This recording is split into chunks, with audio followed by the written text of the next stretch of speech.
Boa noite a todos. Prazer enorme estar aqui hoje, recebendo Ciro Gomes, Sheila Belavé, Henrique Bocão. E assim, o prazer, primeiro porque respeitaram o dia e o horário da live, estiveram junto com nossa agenda. Isso já demonstra, Ciro, para a gente um grande respeito que você teve para nós, influencers, que representamos os caminhoneiros. E muito obrigado por estar no nosso horário, no horário de uma live que já vinha acontecendo, tendo mais de 1000 pessoas online na live. Sheila, obrigado também por seu tempo, por ter vindo espontânea. Sheila, o caminhoneiro mais seguido do mundo, né? Muito prazer ter você aqui em casa. Henrique Bocão, também grande influência mineiro, que está aqui com a gente hoje. E vou passar logo aqui de cara a primeira pergunta para as damas. Sheila, vamos conversar hoje à noite sobre esse Brasil, sobre esses caminhoneiros, com uma pessoa de muita inteligência que está aqui hoje para a gente debater isso. Primeiramente, boa noite a todos e agradecer a oportunidade, porque é a primeira vez que um candidato à presidência da República resolve parar e ouvir a dor real de caminhoneiros reais, que vivem na estrada, que vivem do caminhão. Meu nome é Sheila Belavé, sou motorista e microempresária e vivo há 11 anos na rua. 11 anos. Meus últimos 11 anos foi dia e noite na rua, assim como milhões de pessoas que estão nos assistindo, né, que vão nos assistir ao longo desses dias. E a minha pergunta hoje para o senhor candidato é: como é que é a sua visão hoje para a nossa classe? A essa classe que, durante toda a pandemia, fizemos frente, arriscando nossas vidas, deixando nossas famílias sozinhas, para não deixar faltar o alimento pelo Brasil todo. E hoje, devido a uma simples traseira arqueada de um caminhão, estamos sendo taxados como bandidos, perseguidos por quem deveria nos proteger, que é a PRF. Então, eu queria saber, a primeira pergunta, que tem muitas que meus colegas da estrada passaram, qual é a visão sua e do cenário político hoje para a nossa classe de motorista? Sheila, vocês precisam, e eu agradeço muito a Luiz Aragão essa oportunidade, tenho muito prazer em conhecê-la pessoalmente, eu já tenho uma referência da sua vida, conheço também a fama do Henrique Bocão. Outro dia conversei muito com o Chorão, fiz na minha própria live, e assim, vocês deviam exigir que todos os homens públicos brasileiros tivessem, para além de uma opinião agradável, porque político sabe como é, acaba fazendo ali, se você olhar, por exemplo, o Sérgio Moro hoje, é uma coisa impressionante. Ele não se aprofunda em nada, mas tem uma opinião gostosa sobre tudo. Então, os caminhoneiros têm que ser prestigiados, são gente muito boa, eu vou prestigiar. Então, tem que parar com esse papo furado e ir no profundo. Quem conhece esse país, com a intimidade que eu conheço, sabe o seguinte: 80% da carga que circula no território brasileiro são caminhoneiros que carregam.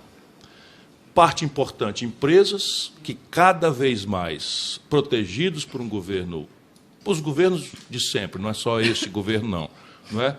São contratados na informalidade mais absoluta, ganham por produção e têm que se virar nos 30, sabe, tomando rebite, se virando e tal, para poder fazer o mínimo para pagar o sócio majoritário do caminhoneiro, que é o preço do diesel. Então, qualquer brasileiro que conheça esse número deve saber que isso aqui é uma coisa grave, importante, e, acredite, é uma confusão absoluta o que pesa nas costas de vocês.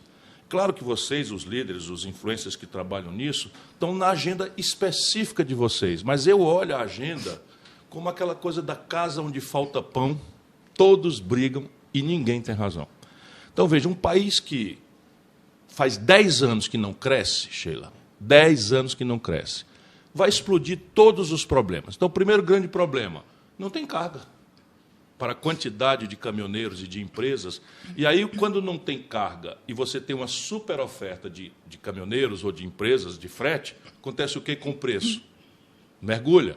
Aí vocês, não está remunerando, porque os custos de produção subindo. Por quê? Porque vamos dizer, o combustível, dolarizaram os preços e resolveram fazer o preço de oportunidade. Eu preciso conversar sobre isso com vocês. O que está acontecendo com todo mundo no Brasil é um assalto à mão desarmada, porque o custo de um barril de petróleo, Sheila, no Brasil, para produzir a Petrobras, é $10, o custo. Se você botar imposto, frete, sabe, tudo, o lucro de todo mundo, da cadeia inteira, até chegar na bomba do diesel, custa o barril de petróleo no Brasil $30. Sabe quanto é que eles estão cobrando? $94. Por quê? Porque esse é o preço da especulação internacional. Aí vocês vão circular nas estradas. Todos os processos de concessões no Brasil ficaram uma confusão. Eu estou incompridando a conversa para dizer que a gente tem que falar sério. Então, você tem duas coisas. Só completando. Uma coisa é a concessão que foi feita por alguns governos, inclusive o atual, que é, vamos dizer assim, o empresário da estrada dá o maior dinheiro para o governo. E aí ele vai tentar, no curto prazo, tirar todo esse dinheiro de volta aonde? No pedágio. Ou aquele modelo do PT, que fez o cálculo diminuindo o que o governo recebe adiantado para repassar para o... Tudo bem, mas os planos dos pedágios, por exemplo, as estradas do Paraná, foram todas feitas calculando que o Brasil ia passar 20 anos crescendo 4%, 5%, está crescendo 0 a 10%. Resultado, uma confusão absoluta. E as agências reguladoras, que deviam tomar conta do negócio, porque eram independentes, dominadas, salvo exceções muito raras, dominada por picaretagem política. Então, de fato, um caos completo que vocês estão sentindo. Só sobre a questão do petróleo, que eu acho que o óleo diesel é o grande tema de hoje à noite. Ciro, tem uma solução para isso? Já que se privatizou tanto a Petrobras, já que venderam ações e esses acionistas esperam lucros sobre isso, e o preço do dólar, você teria durante um governo uma solução, o preço do dólar, desculpa não, preço do diesel, claro, você teria uma solução para isso? Eu já anunciei e pago um preço caro por isso, mas eu não quero ser presidente do Brasil para repetir o que está aí, eu quero para mudar. Então eu estou anunciando antes, levo as pancadas todas, se as pessoas ainda assim votarem em mim, eu serei um presidente com autoridade para fazer a mudança. No primeiro dia de um possível governo meu, Luiz, os jornais publicarão 2 editais. O primeiro edital convoca o Conselho de Administração da Petrobras para revogar o que eles chamam de PPI. É a paridade de preços internacional, que é o que eu acabei de esculhambar aqui. Tá certo? Você tem o barril de petróleo, tem que ser cobrado como? Quanto custar o barril de petróleo, mais um lucro em linha com as petroleiras internacionais. Por quê? Porque a Petrobras é um monopólio. Na prática, porque se você pegar um sanduíche e for vender na Praça de Patos de Minas, que é a terra do Bocão, e botar o preço do sanduíche lá em cima, o freguês atravessar a praça vai comprar do outro. Só que aqui morre todo mundo na mão da Petrobras, porque ela é um monopólio. Então, todos os monopólios do mundo, o preço tem que ser administrado pelo governo. E eu estudei isso profundamente. Então, o que é isso? Eu passo a cobrar o custo de produção da Petrobras, mais algo ao redor de 6, 6,5% para dar lucro para a Petrobras. Eu não sou nenhum demagogo, nenhum palhaço. Sabe o que a Petrobras está tendo de lucro hoje? 38%. 38%. E sabe o que ela faz com esse lucro, ao invés de abater a... Você tinha uma projeção de quanto ficaria o óleo diesel só com 6%? Eu vou discutir, porque também não é honesto que você diga assim, eu vou pegar, porque o custo de um barril, ele não é só o petróleo. O petróleo é o principal insumo. Então, pega aqui um sanduíche. O pão, o queijo, né, o trabalho da pessoa que está fazendo, a energia do coisa e tal, e aí o lucro. Então, é mais ou menos isso. O preço do pão é mais barato do que o preço do presunto. Então, você não pode fazer demagogia dizendo que é só reduzir esse principal elemento de custo, que é o petróleo. Mas esse é o principal. E o lucro da Petrobras é o principal, vamos dizer, exagero criminoso, dado que ela tem um lucro de 38%, enquanto as petroleiras internacionais, as melhores do mundo, têm um lucro de 6%. E por quê? Você teria como... Então, essa é a primeira providência. Vai ser tudo custo em real... mais o custo de produção e um lucro em linha com as petroleiras internacionais. Isso significa que, teoricamente, você poderia derrubar algo ao redor de 35% do preço. Só que você não pode fazer isso imediatamente por algumas razões. Primeiro, o Brasil perdeu capacidade de refino. Então, quando você abaixa muito o preço rapidamente, que eu não vou fazer, o que acontece? Você estimula o consumo, especialmente gasolina e tal, e esse estímulo do consumo não só é insustentável, porque a Petrobras não tem capacidade de reagir, e aí explodir a importação que eles estão fazendo. Nós paralisamos 1/3 das fábricas de combustível no Brasil, que são as refinarias, e estamos importando 20%, 22% do que a gente consome aqui. Eu vou fazer o oposto, nós vamos verticalizar e transformar a Petrobras numa grande empresa de energia, não só de combustíveis fósseis. Tentando não trazer nada. Então, haverá uma transição. O que eu garanto é o seguinte, vai parar de subir todo dia, porque vai ser desvinculado do dólar e vai ser desvinculado da oscilação do preço do barril internacional. Vai ser um padrão em que os custos da Petrobras, em real, serão repassados naturalmente não é? E isso muda completamente. Acabou, então, o caminhoneiro, quando sair lá do Rio Grande do Sul, da Sheila, para vir deixar um frete aqui, ele hoje praticamente não sabe quanto cobra, porque no caminho o frete muda, ou quer dizer, o custo do diesel muda, porque eles botaram o câmbio, a taxa de câmbio, o dólar, e botaram o preço lá fora. Aí você tem uma confusão, como aconteceu outro dia, um navio atravessou o canal de Suez, a especulação, o preço lá em cima. Agora a Rússia ameaçando invadir a Ucrânia. Tem nada a ver conosco. Ciro, e sem falar que se você carrega lá no Rio Grande do Sul, uma carga de maçã, por exemplo, que é o que eu transporto, frutas e verduras, Bocão também. O frete, vamos supor que seja R$20 mil o frete.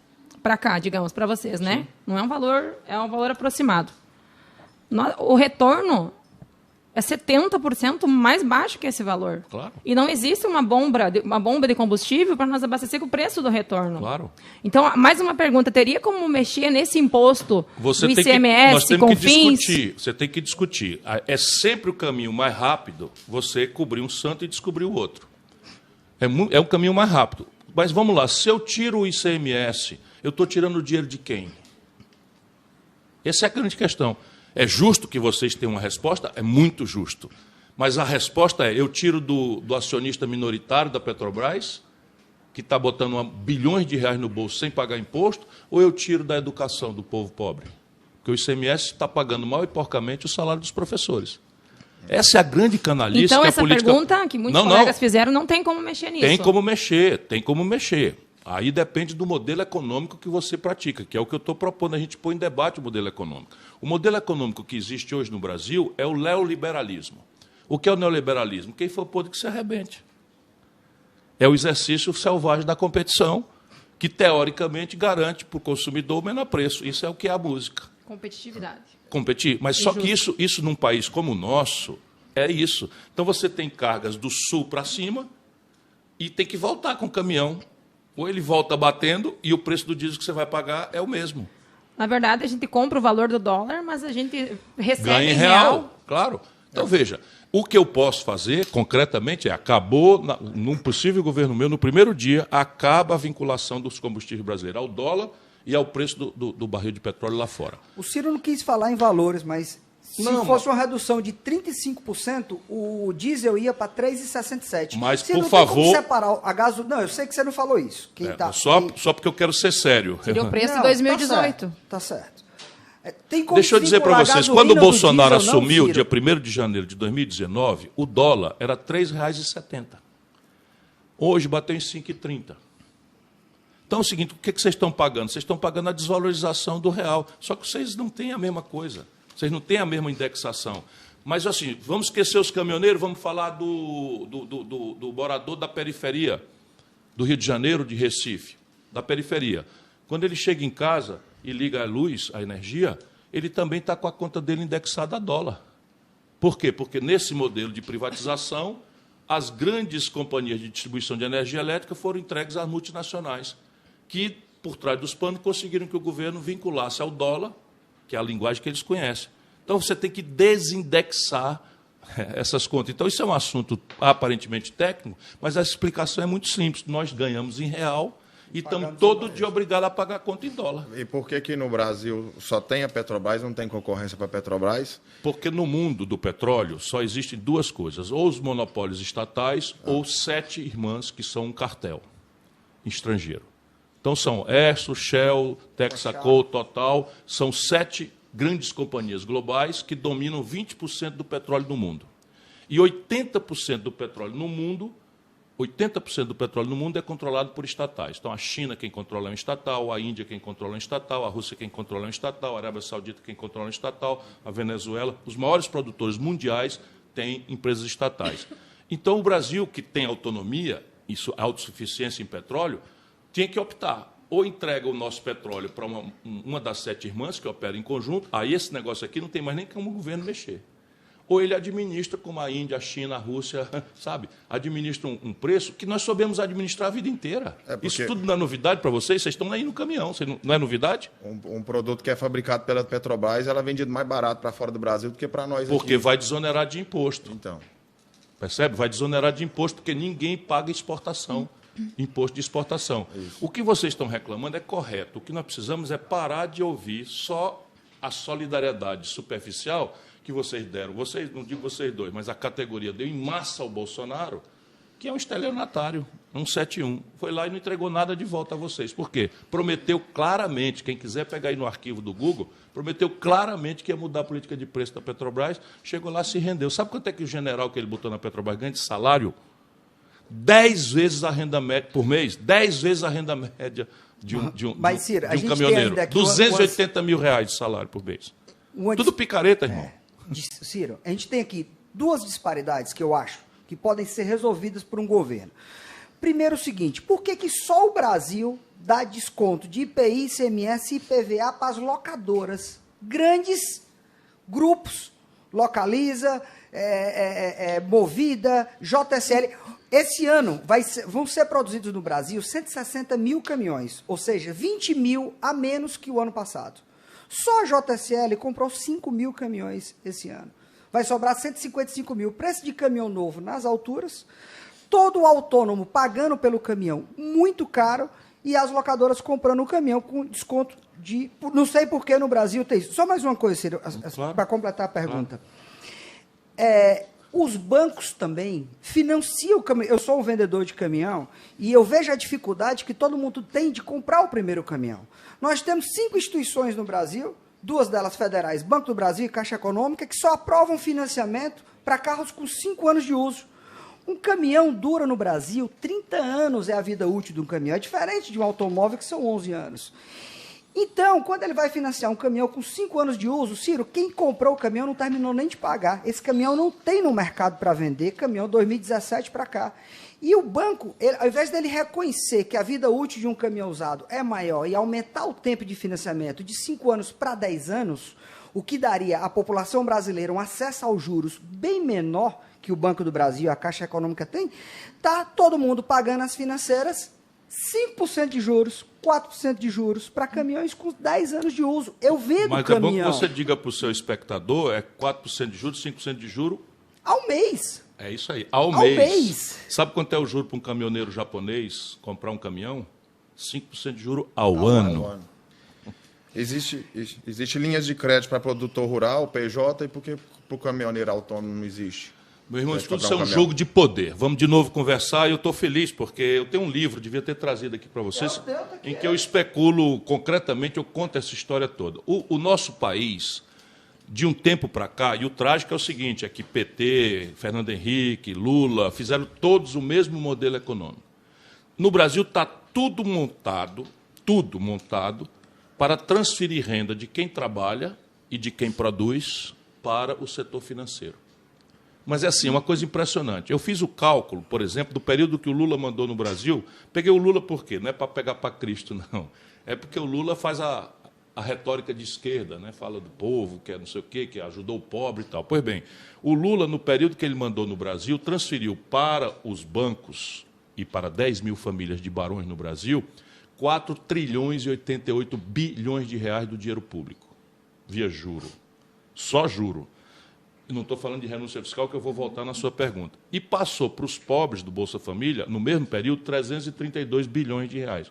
Um foi 4 trilhões com T de tapioca e o outro 332 bilhões com B de bola. Então, esse é o jogo, é um jogo de poder e de influência. Agora vamos lá na tributação, nos impostos.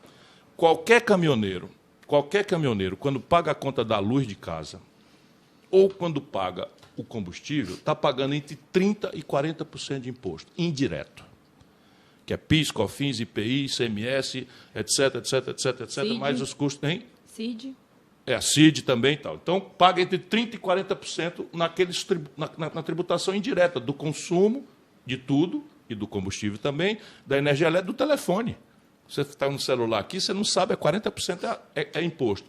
Pois bem, o lucro e dividendo empresarial, os lucros e dividendos empresariais no Brasil não pagam imposto. Eu fui ministro da Fazenda e cobrei esse imposto sobre lucros e dividendos empresariais. O Fernando Henrique e o Lula revogaram.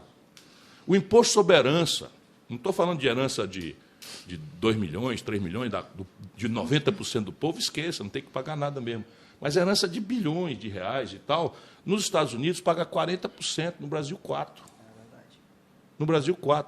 O imposto territorial rural, você paga IPTU na sua casa, embora você passe o tempo nas estradas, mas o IPTU da sua casa vem religiosamente todo ano.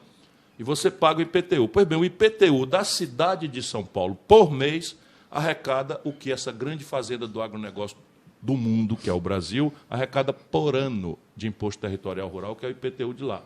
Então, isso é o que a gente chama de reforma tributária, que nós precisamos fazer. Por quê? Porque aí eu vou dizer de onde vem o dinheiro para eu atacar algumas questões. E aí volto ao específico de vocês. Então, vamos lá, renúncia fiscal ainda. Qual é a explicação, né, de você dar a uma grande corporação de locação de veículo, a uma grande transportadora, o direito de fazer compra direta com o diferimento do ICMS? Por favor. E por trás dos panos rola a propina, rola o toco. Você sabe o que é que tem, por exemplo, a cesta básica, teoricamente, a gente não devia cobrar imposto, porque a cesta básica já está levando quase o salário mínimo todo em alguns lugares do Brasil. Pois bem, os caras vão ali de trás dos panos, não sei o que e tal. Isso não é agora, não, do Bolsonaro, não. É Lula. É Lula, é Fernando Henrique. E o Bolsonaro só faz a mesma coisa. Prometeu mudar, como todos acabam prometendo, e vão lá e fazem a mesma coisa. Meteram salmão, filé mignon e queijo suíço na cesta básica para não pagar PIS/COFINS. 8 bilhões de reais de dispensa de imposto, que dá para botar 1 milhão de crianças numa creche em tempo integral um ano todo. Percebe? Então, tem que passar um pente fino nessas renúncias fiscais, acabar com isso, para você ter dinheiro, por exemplo, para fazer uma série de coisas que o governo pode fazer diretamente, que atenuam os custos e a condição precária da vida do caminhoneiro. Por exemplo, não é? Você pode entrar aí com uma política diferente de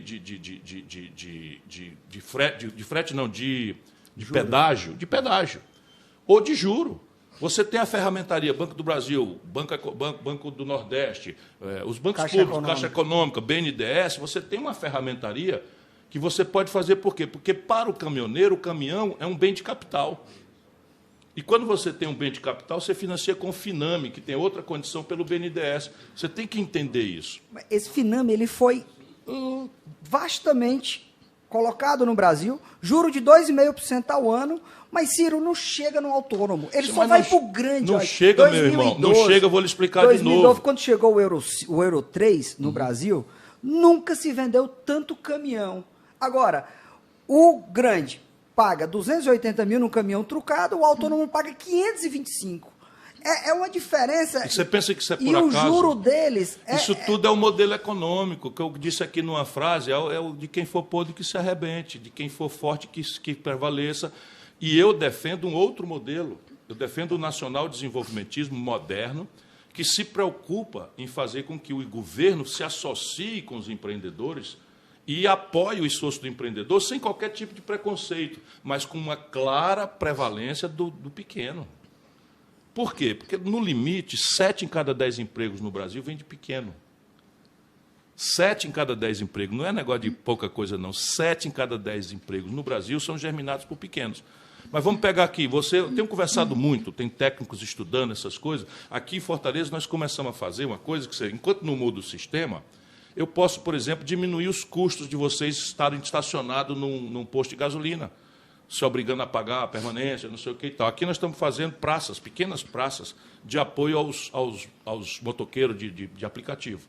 Então, tem o Wi-Fi, tem banheiro para tomar banho, tem energia para tomada para carregar o celular, enfim, poucas coisas. Enquanto você conserta o sistema, o combustível eu conserto ligeiro. Não é? A política de concessões tem que mudar no Brasil para a gente achar um equilíbrio, e aí você tem que estabelecer diferenciais.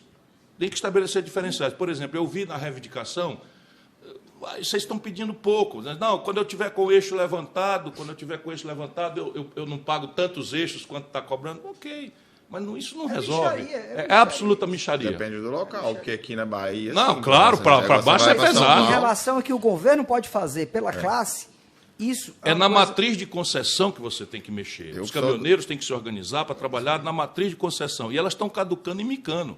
E não é só a estrada, não. Esse modelo está indo para o brejo. Agora devolveram o aeroporto do Galeão. A mesma coisa. Rio Grande do Norte, o Natal, devolveu. Eles entregaram para a iniciativa privada e a iniciativa privada começou a querer esfolar, perdeu freguesia, perdeu não sei o que e tal, e o Estado fazia o quê? Subsídio cruzado. Eu ganhava mais em Guarulhos e pagava uma tarifa um pouco maior para fazer subsídio no aeroporto mais deficitário. E isso não quer dizer nada contra a iniciativa privada, quer dizer só que o governo tem que coordenar o país como ele é. E o Brasil é profundamente desigual. É o país mais desigual do mundo. Eu ia fazer uma pergunta para você saber se o Ciro tem ideia de como vive o caminhoneiro no Brasil hoje. Eu não sou um homem da estrada, eu fiz 2 viagens só, mas eu sou um cara que escuta o caminhoneiro há muito tempo, que eles me compram caminhões. E a situação hoje, Ciro, é de mendigagem do pobre do caminhoneiro. Tem muitos deles que estão brigando para tomar um banho e pagar R$6 ou R$8. Eu falo para eles que no nosso interior, quem tem um patrimônio de 200 mil numa mercearia, lá em Tianguá, tem uma Hilux parada na porta. E o pobre do caminhoneiro não consegue trocar os pneus do caminhão dele. Em 1980, Ciro, um caminhão, que era o 1113 trucado, custava 31 mil. O litro de óleo diesel era R$15. E um pneu custava R$300. E um frete Fortaleza-Belém era R$600. Quando a gente puxa para 2022, hoje, um caminhão trucado custa 525 mil, um pneu custa 2.500, o litro de óleo está 5,65 e o frete Fortaleza-Belém está 1.200. Tudo se multiplicou 700%, 1.500% e o frete só 100%. Sim, mas vamos conversar aqui, Luiz, para a gente ser útil para o caminhoneiro que está nos ouvindo. Vamos conversar aqui. Você acha que isso é maldade de alguém? Você acha que alguém decidiu perseguir os caminhoneiros para a gente ficar agora fazendo demagogia, como o Bolsonaro fez, e depois pior que deixar... ele se sente uma vítima. Não, a gente precisa... São vítimas mesmo. São vítimas mesmo. São um lado talvez mais selvagem da economia brasileira, da injustiça, da selvageria da economia brasileira. Agora, deixa eu explicar de novo para vocês. Por isso que a gente não pode discutir com o caminhoneiro só frete, pedágio, preço de combustível e tal. Isso tudo é muito importante, mas tem que entender o que aconteceu para essas coisas ficarem assim. Então, veja, por que o frete não cresceu? Porque não tem carga. E aumentou muito a necessidade de pessoas trabalharem de forma autônoma, e um dos caminhos é pegar um caminhão. Ou pegar um carro de aplicativo, ou pegar uma motocicleta de aplicativo. Sabe esse fenômeno da precarização do trabalho no Brasil, Bocão? Sabe quantas pessoas estão? Não é minoria, não. 70 de cada 100 trabalhadores. 70 de cada 100 trabalhadores no Brasil hoje estão trabalhando em uma jornada de 70 horas semanais para levar para casa uma renda média de R$ 1.800, sem direito a nada, como vocês não têm. Nem férias, nem 13º, nem coisa nenhuma. Mas tem o seguinte, a idade vai chegar. A velhice vai chegar para todos nós. E como é que vai ser? 70% do povo trabalhador envelhecido sem acesso à Previdência Social.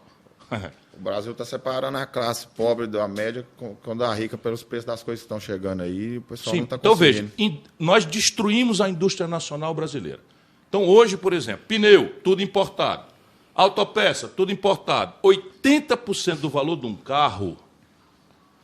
Não, então tem uma fábrica de carro lá em São Bernardo do Campo, tem uma Volkswagen em Taubaté, não sei o que e tal. Quando você vai olhar, 80% do valor daquele carro produzido no Brasil vem do estrangeiro.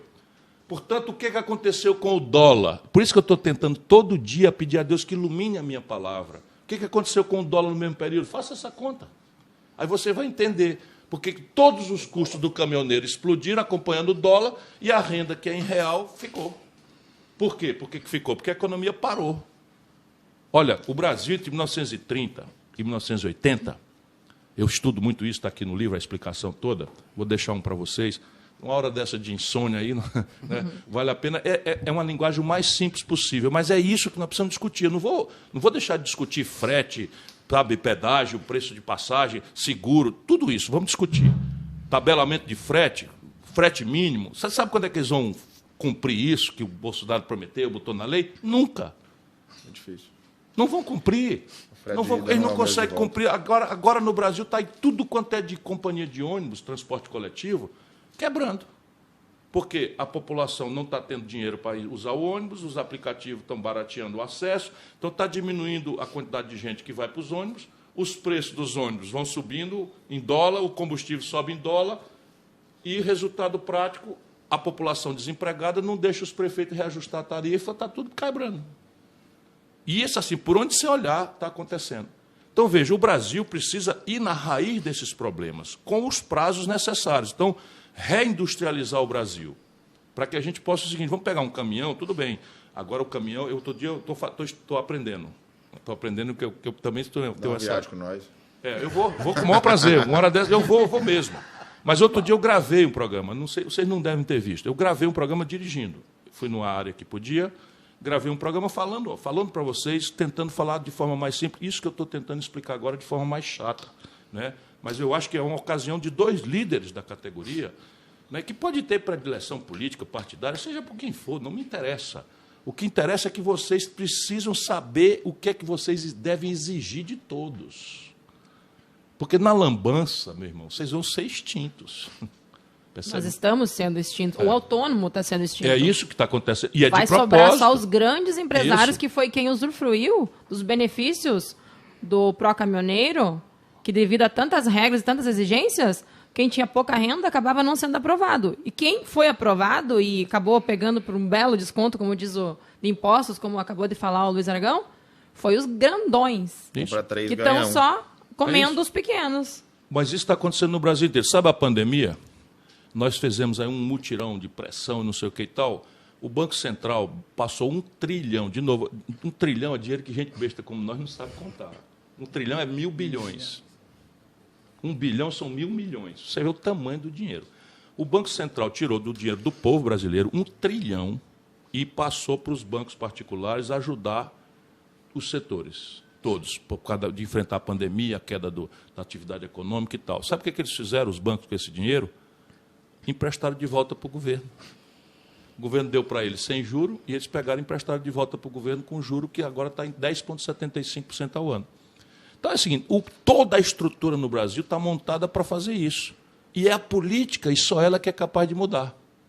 Então, e eles querem o quê? Que os médicos discutam o problema dos médicos, os caminhoneiros discutem o problema dos caminhoneiros, os professores discutem o problema dos professores, e a grande tramóia fica sem discussão. E isso é o que eu vou fazer, trazer a discussão do que interessa, o modelo econômico e os seus desdobramentos na vida real do povo. Temos uma coisa também que eu acho que a gente precisa dar ajuda, que é o seguinte, Ciro.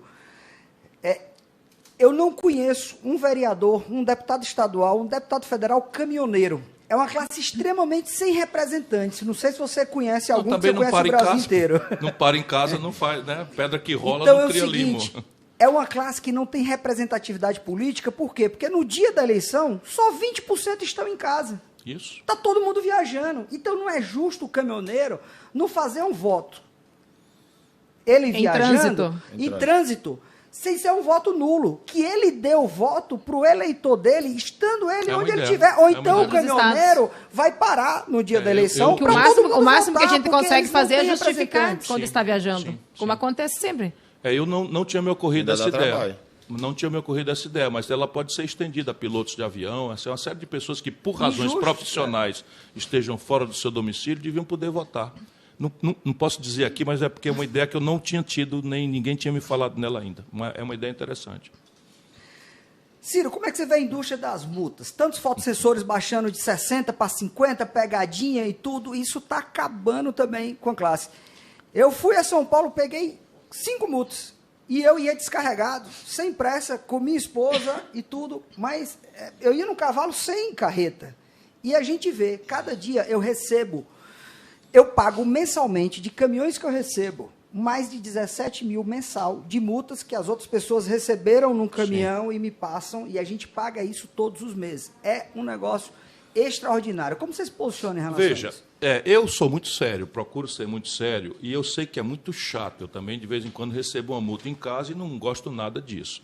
Mas, veja, multa, teoricamente, é uma coisa que só deve acontecer se a gente, lucidamente, cometer um ilícito. Então, o que é que nós temos como comunidade que fazer? Discutir o que é razoável que seja lícito ou ilícito.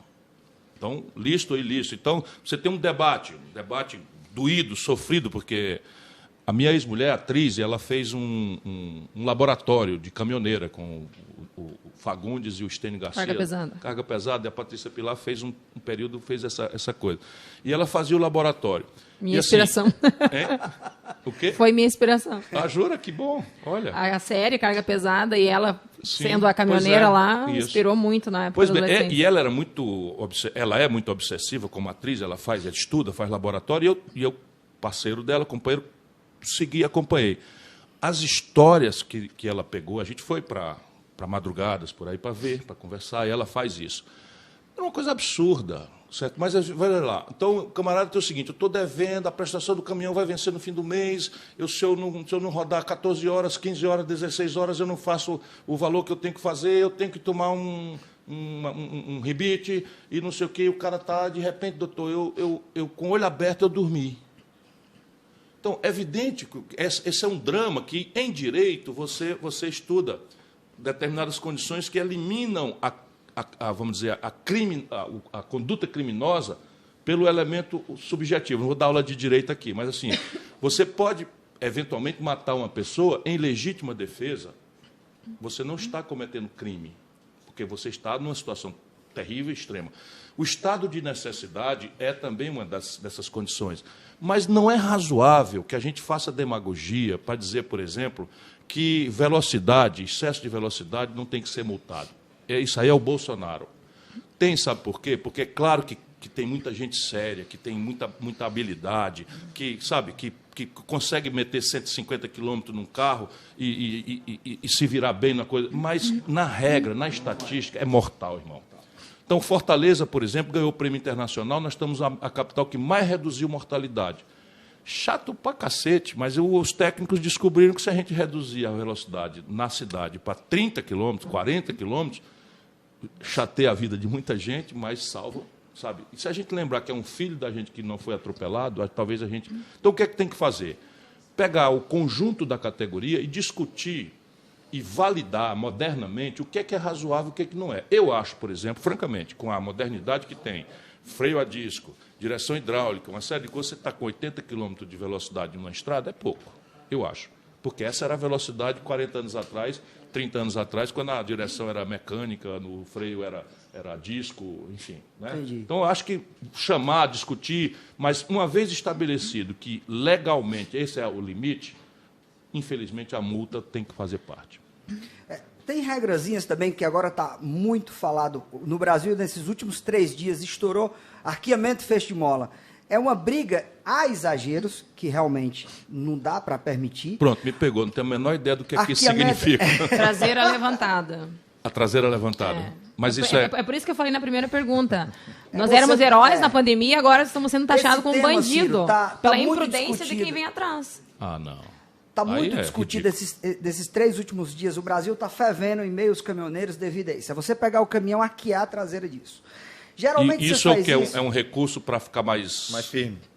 Ele dá mais estabilidade no caminhão, porque geralmente os caminhões são feitos no Brasil para rodar no peso padrão. Mas o preço que se paga do frete não dá para rodar em alguns momentos no peso padrão. Então, ele arqueia o caminhoneiro, que tem uma segurança também nisso, que é o seguinte: a gente tem as estradas com as rodovias sem acostamento. Se você desce um caminhão sem arqueamento, e a carga tiver alta, de uma vez e a carga estiver alta, você tomba o caminhão.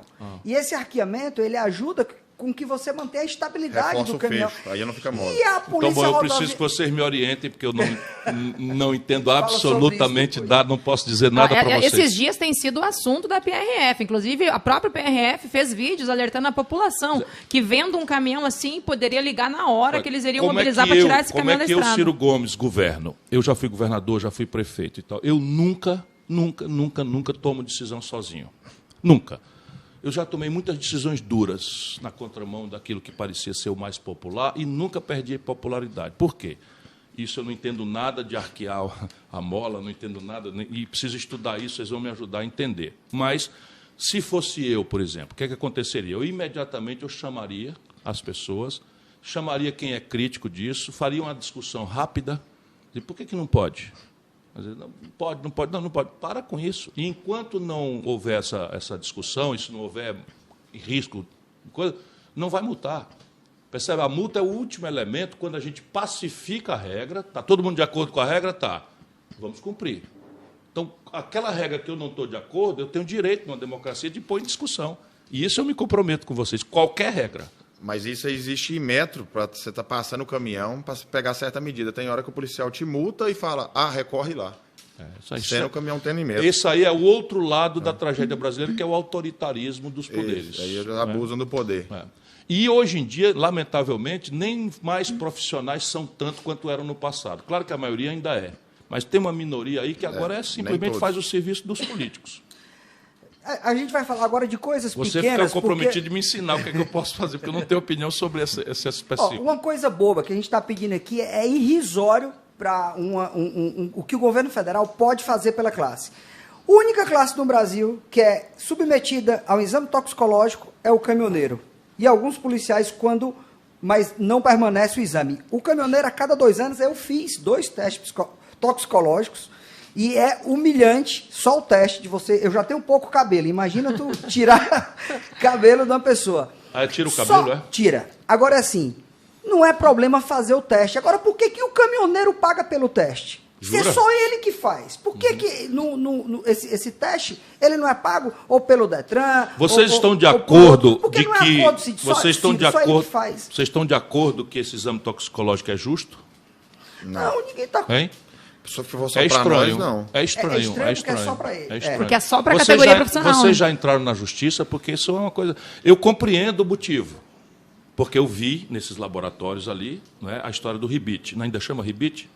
Que é tomar coisas para ficar acordado, para poder trabalhar. Isso daí periclita a vida da pessoa, do caminhoneiro, e periclita a vida de terceiros. Mas, ora, um médico também pode eventualmente ser viciado e praticar o imperícia. E não se exige exame toxicológico Qualquer motorista dentro da rua, da cidade, qualquer na rodovia. Exatamente. Eu, em princípio, o meu sentimento de direito é que isso não é legal. Tá ótimo. E uma vez sendo legal, pactuado, será gratuito. Por quê? Porque se esse é um ônus que o Estado impõe ao cidadão, ele não pode cobrar de volta. Porque o que ele pode cobrar de volta é uma taxa quando ele contrapresta um serviço. Isso definitivamente não é um serviço. É um ônus que ele está impondo ao cidadão, portanto, ele não pode onerar o cidadão com isso. É ilegal, indo e voltando. Eu sou professor de Direito. Professor, prefeito, deputado estadual, federal, ministro da Fazenda... Isso aí eu fui. Eu sou professor e advogado. Política não é profissão. O currículo do Ciro aqui não precisou nem de apresentação. Agora vamos puxar um assunto que a gente sofre mais no Nordeste. Posto fiscal. Por que se constrói posto fiscal? Por que os governadores contratam todos os anos melhores profissionais através dos concursos? E a gente tem, no Nordeste, uma série de posto fiscal que é ridículo, uma cobrança tão retrógrada dessa, que você para um caminhão no Penaforte, você já parou no Penaforte, você já parou no Penaforte. Horas e horas. Um absurdo. Aí você atravessa o estado, aí você para no outro, aí você vai até a Bahia. Tem hora que você fica 3 horas lá. E isso é um terror. A gente acha que um governo que está construindo o posto fiscal, ele está fazendo um desfavor a um caminhoneiro. Que ele procure fazer esse tipo de tributação mais moderna, que a gente já tem recursos para isso, temos homens inteligentes no governo para fazer esse tipo de cobrança e acabe com isso, porque atrasa muito a vida deles. A vida deles nesse posto fiscal é muito ruim, não tem banheiro, são atendidos mal, aí você pode falar mais por mim do que... Ciro, eu tenho mais uma pergunta em relação a... Nós estamos falando agora em PRF, multas e tudo mais. Aqui no Ceará, pelo que eu lembro, nós tentamos ajudar a resolver isso com esses scanners. Nós temos hoje, por exemplo, eu fui ver o scanner funcionando em Tianguá. Mas ali no Penaforte não funciona mais há muito tempo. O scanner, mas existia. Teve no começo. E aí quebrou e não consertaram. Mais funcionou. A Dom Camilo Santana... Sim, mas o que eu quero dizer é que a tecnologia, vocês têm razão, você não pode atrapalhar a vida do cidadão. Fiscalizar, infelizmente, é uma necessidade vital, porque aqui a intenção não é o caminhoneiro, é a carga. Percebe? Como o Nordeste, aí você diz, por que mais principalmente o Nordeste? Por quê? Porque o Nordeste é muito mais importador. Tudo que a gente consome aqui de manufaturado vem de fora. Então, se você não tiver fiscalização, claro que você tem muitos elementos mais modernos, o scanner é um. O Ceará tinha colocado em todas as fronteiras um scanner, em que você passa, pura e simplesmente o scanner faz ali. O scanner é uma espécie de raio-x. Ele puxa por amostragem, é um número pequeno, entendeu? Mas, na verdade, é a grande massa... Sim, mas veja, irmão, para a gente ser justo, a gente tem que imaginar o seguinte, que é também infiltrado numa carga, isso daí é 0,0001, que não vai poder, não pode prejudicar a categoria. Mas outro dia, aqui no Porto do Pecém, a fiscalização pegou uma carga de droga, os camaradas nem o navio sabia. Mergulharam, serraram um buraco no casco, abaixo da linha d'água, meteram a droga ali, lá num porto no estrangeiro, e vedaram. Então, infelizmente, as dificuldades de acompanhar a droga, contrabando de arma e o contrabando também, a ilegalidade fiscal, são inerentes. Eu quero ser sério com os caminhoneiros, sabe? Eu acho que é muito fácil a gente dizer, pois é um absurdo e tal, mas a gente tem elementos tecnológicos, e o scanner é uma dessas, né? Para você agilizar, para diminuir, para facilitar, e em nenhuma circunstância é razoável que você pare um cidadão ou uma cidadã e não dê a eles o mínimo conforto de um banheiro, de um lugar para descansar, enquanto aquela fiscalização do Estado está sendo feita. Posso continuar minha pergunta? Por favor. Ciro, teria uma possibilidade de acabar com os pátios particulares de Polícia Federal, que hoje em dia tem acontecido muito, sem falar desse negócio de traseira arqueada, que isso aconteceu agora. Mas em relação, por exemplo, passou um colega da estrada que, devido a tanta dificuldade, às vezes está com o pneu meio. Seria interessante que ele só multasse e desse alguns dias para ele retornar com a situação em ordem. É o que acontecia. Prender o documento, é o que acontecia antigamente. Em alguns, principalmente no estado de São Paulo, eu posso falar porque eu ando muito lá para baixo, né?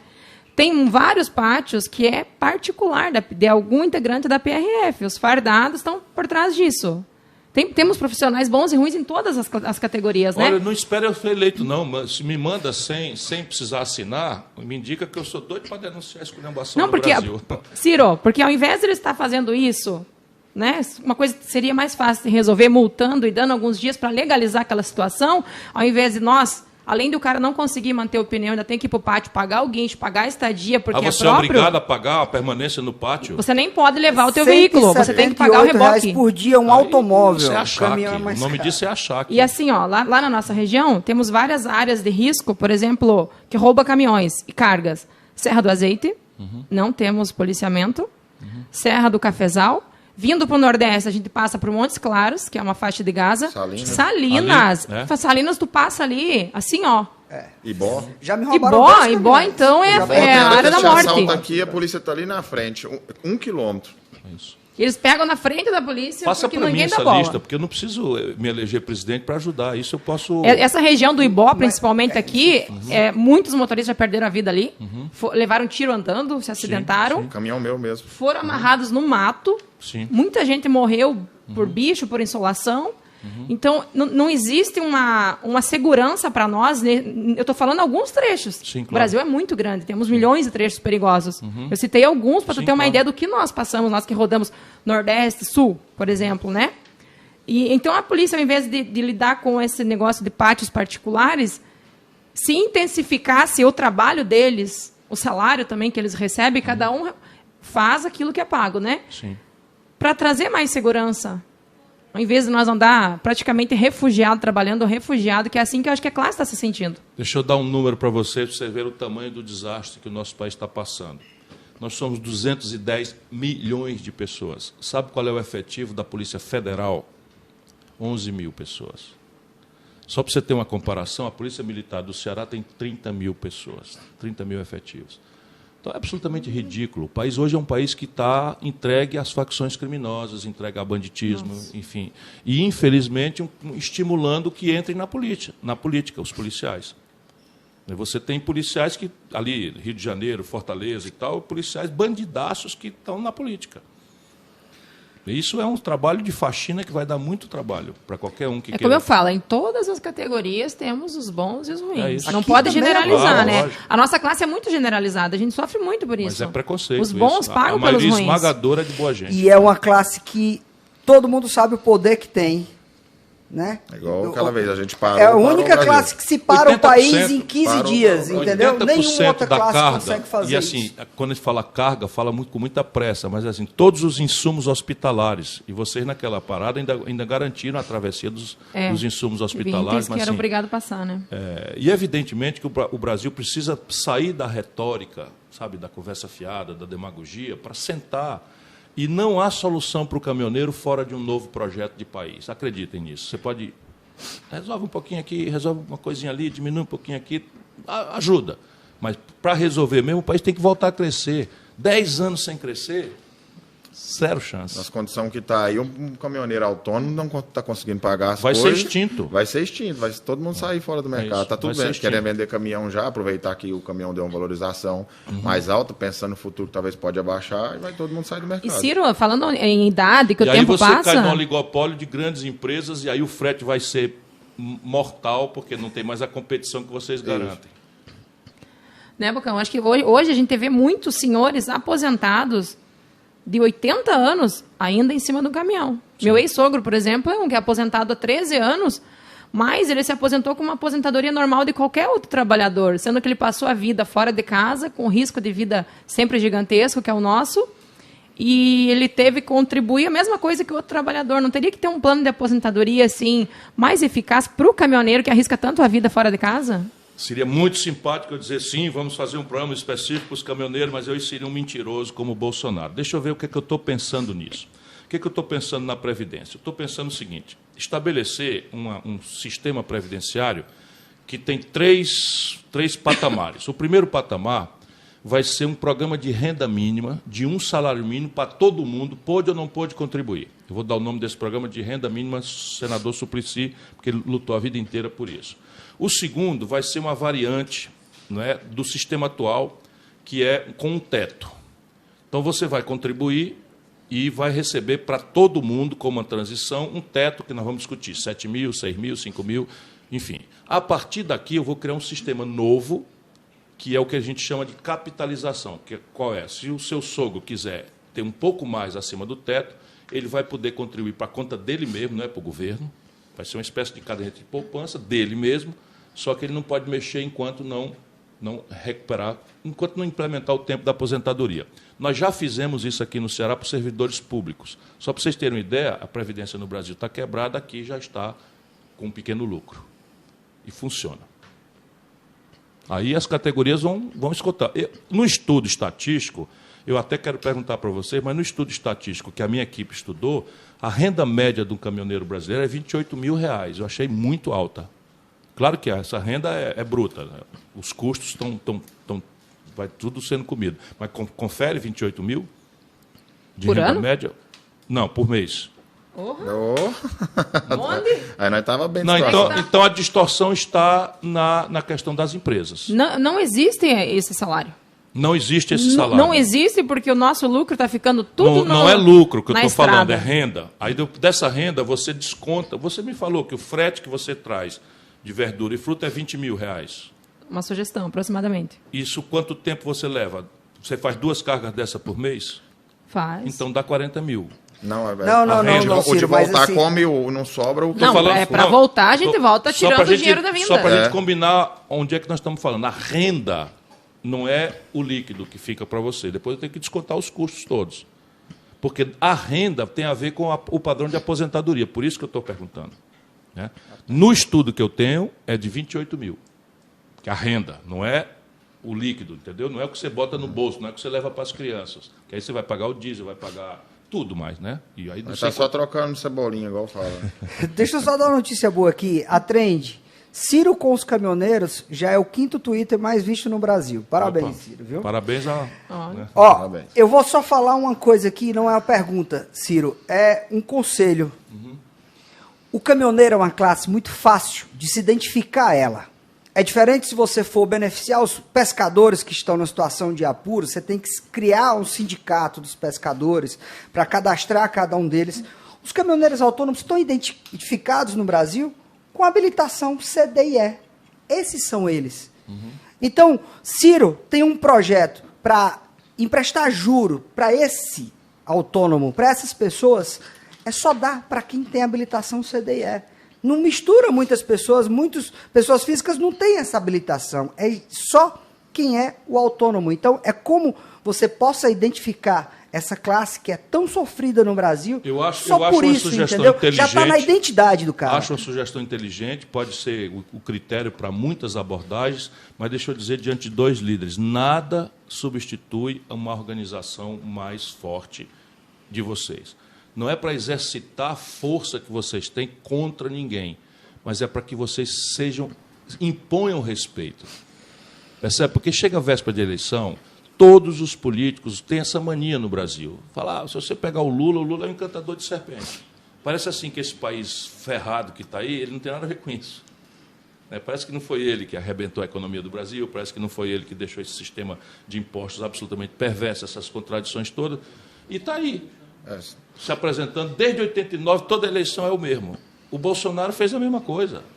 Eu me lembro. E na época eu disse assim, olha, precisa ver aí, tem que fazer uma coisa organizada, porque não pode segurar as cargas do abastecimento dos hospitais. E eu acompanhei e foi muito, muito sério. E eu fiquei animado, opa, eles estão organizados. Depois nunca mais se organizaram. Essa linha de crédito você falou que é igual a do produtor rural, do PJ que eu tinha falado aí. Isso aí, produtor rural não exige nada. Só para vocês terem uma ideia da roubalheira desse país, existe uma lei que obriga, que eles chamam de exigibilidade. Então, todo banco tem um pedaço do dinheiro que o banco tem, por lei, é obrigado a aplicar na agricultura. O que é que eles fizeram no Brasil? O Banco A criou uma agropecuária, A, o Banco B criou uma agropecuária B, o Banco C criou uma agropecuária C, e o Banco A empresta para a agropecuária do B, que empresta para a agropecuária do C, e o dinheiro só passa na contabilidade, não chega nada na agricultura. E o governo paga o subsídio. O Brasil é um país assaltado, estou dizendo a vocês. Paga o pato, o cidadão. É isso. É isso mesmo. Agora, Ciro, essa classe, como é que a gente consegue organizar? Já que ela não tem representatividade política, zero, e os caminhoneiros estão todos sofrendo, mas como é que consegue? Eu não sou um digno representante da classe dos caminhoneiros, porque eu não sou um caminhoneiro, Sim. Eu não me sinto representante deles, mas como é que esses caminhoneiros fazem para representar a classe, para eles se juntarem? Hoje em dia, com a internet... Como é que isso aconteceu em outras categorias? Hoje em dia, com a internet, eu já fui PX, eu não sei se vocês ainda usam o PX. Muito. Eu já fui PX7, Bravo 1390, era o meu prefixo. Então, a base da organização é a comunicação. E a grande questão é tentar se organizar ao redor daquilo que a categoria pede e a partir daí, impor a todos os candidatos a agenda de vocês. Percebe?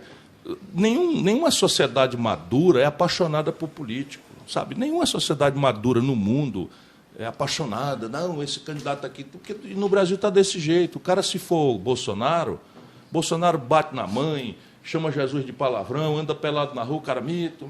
O Lula faz as maiores loucuras, chama Jesus de palavrão. Estou dizendo aqui, comparando. Por quê? Porque virou um país de fanáticos. E aí a agenda, você cai na lambança, cai na conversa fiada. Então, o que eu sugiro a vocês? Se comuniquem, já surgiram lideranças, mas são lideranças que surgem já engajadas no Partido Encarnado, no Partido Azul, com a simpatia. Isso é burro.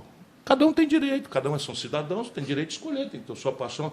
Mas na luta da categoria, a chave aqui é se organizar, criar uma agenda objetiva, prática, e forçar todos os candidatos de todos os partidos, de todas as cores, a reagir àquilo. Fala para mim, o que você vai fazer nisso aqui? Percebe? E isso é a saída para todo mundo no Brasil. Sabe, não vai cair do céu. Ou a gente luta organizadamente para conquistar nossas coisas, ou aqueles que têm o poder real, porque o Brasil... Imprensa livre, ok, imprensa livre são 5 famílias são donas da chamada mídia nacional. 5 famílias de milionários se reúnem, jantam em São Paulo e combinam. O que é que nós vamos dizer da greve dos caminhoneiros? É tudo um bando de bandido que estão saindo do país, não sei o que, daí a pouco está o povo revoltado com vocês. Percebe? E é assim que a vida é no Brasil. Setor financeiro do mesmo jeito? Eles é que mandam. O setor financeiro manda por quê? Porque essas 5 famílias, cada uma delas tem 10 bilhões de reais aplicados no juro alto. E sim, não estou me queixando, estou dizendo como é que se luta. Eu sou um exemplo de luta. Imagina, o que eu disse aqui Os caras não vão dizer, porra, o Ciro fez umas ideias ali que não dá para praticar. Não, o Ciro mostrou um livro e tal. Eles vão dizer assim, o Ciro é bocão, o Ciro é destemperado. Vocês vão ouvir isso de mim, às vezes, porque não dá para dizer que eu sou ladrão, não dá para dizer que eu sou incompetente, nem que eu ando mentindo, com demagogia. E eu tenho estrada. Então, estou procurando conversar sério com os caminhoneiros do Brasil por intermédio de 2 jovens lideranças, talentosos, inteligentes, queridos pela categoria.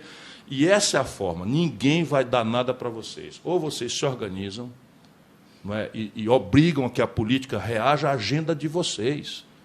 Reagir não significa dizer eu estou de acordo, não. Isso aqui pode, isso aqui não pode. Isso aqui pode, isso aqui não pode. Isso aqui é o prazo, isso aqui custa tanto, isso aqui não dá. Então, uma agenda prática, como nós passamos aqui algumas conversas, algumas coisas, eu fiquei que isso é justo. Como é, pô, vou defender que existe uma indústria da multa. Eu procurei ser honesto e tal. Pronto, perdi a simpatia do bocado de caminhoneiro, mas é assim que eu sou. A indústria da multa, aí eu vou lá, viro o presidente, continua tudo igual. O filho da puta estava lá comigo, foi todo simpático, disse que era contra a indústria da multa e agora continua, percebe? Mas pátio de PRF, não sei o quê, então eu acabo na primeira semana. É só me dar o nome. É só me dar o nome. E posto que hoje você abastece lá, amanhã, por exemplo, você não consegue abastecer lá, você para lá para dormir, você quer cobrar para você dormir. Eu acho que é um trem muito injusto. Completamente injusto. Agora, de novo, a selvageria do capitalismo é assim. Se eu tenho um terreno que é meu e você quer encostar o caminhão e dormir lá, eu não deixo você e eu posso chamar a polícia e mandar você embora. Percebe? Como é que eu resolvo isso? Eu posso fazer uma agenda pública. E eu acho que é justo, sabia? Na minha equipe já está aqui no meu... Está escrito aqui. De algumas coisas que já estão apalavradas, é o seguinte, grandes pátios nos principais entrocamentos públicos. Públicos. Eu conheço estradas... Isso é barato. Público quer dizer o governo tomando conta. Banheiro, sabe? Banheiro tal, tudo bem, você vai pagar o café, vai pagar não sei o que, tá, mas o banheiro limpo é o governo que vai dar. Você não é dar. Vai propiciar uma ferramenta de economia brasileira, uma condição mínima de dignidade. Isso eu faço, mas na primeira levada do governo. Eu conheço isso nos Estados Unidos. Nos Estados Unidos, eles têm as estradas, têm balões que têm banheiro públicos. Tem banheiro, tem rest area, que eles chamam, a área de descanso. São públicos. Mas era o projeto para nós, mas infelizmente não tem. Ou concessionário, que o governo der, tem que fazer. Público. Não é negócio de cobrar. Tem cada um posto de gasolina cobrar porque você está esfolado, precisa parar de dormir um pouco. O que é isso? Mas, Ciro, assim, a ideia do bocão aqui é um negócio tão simples, tão barato para o governo.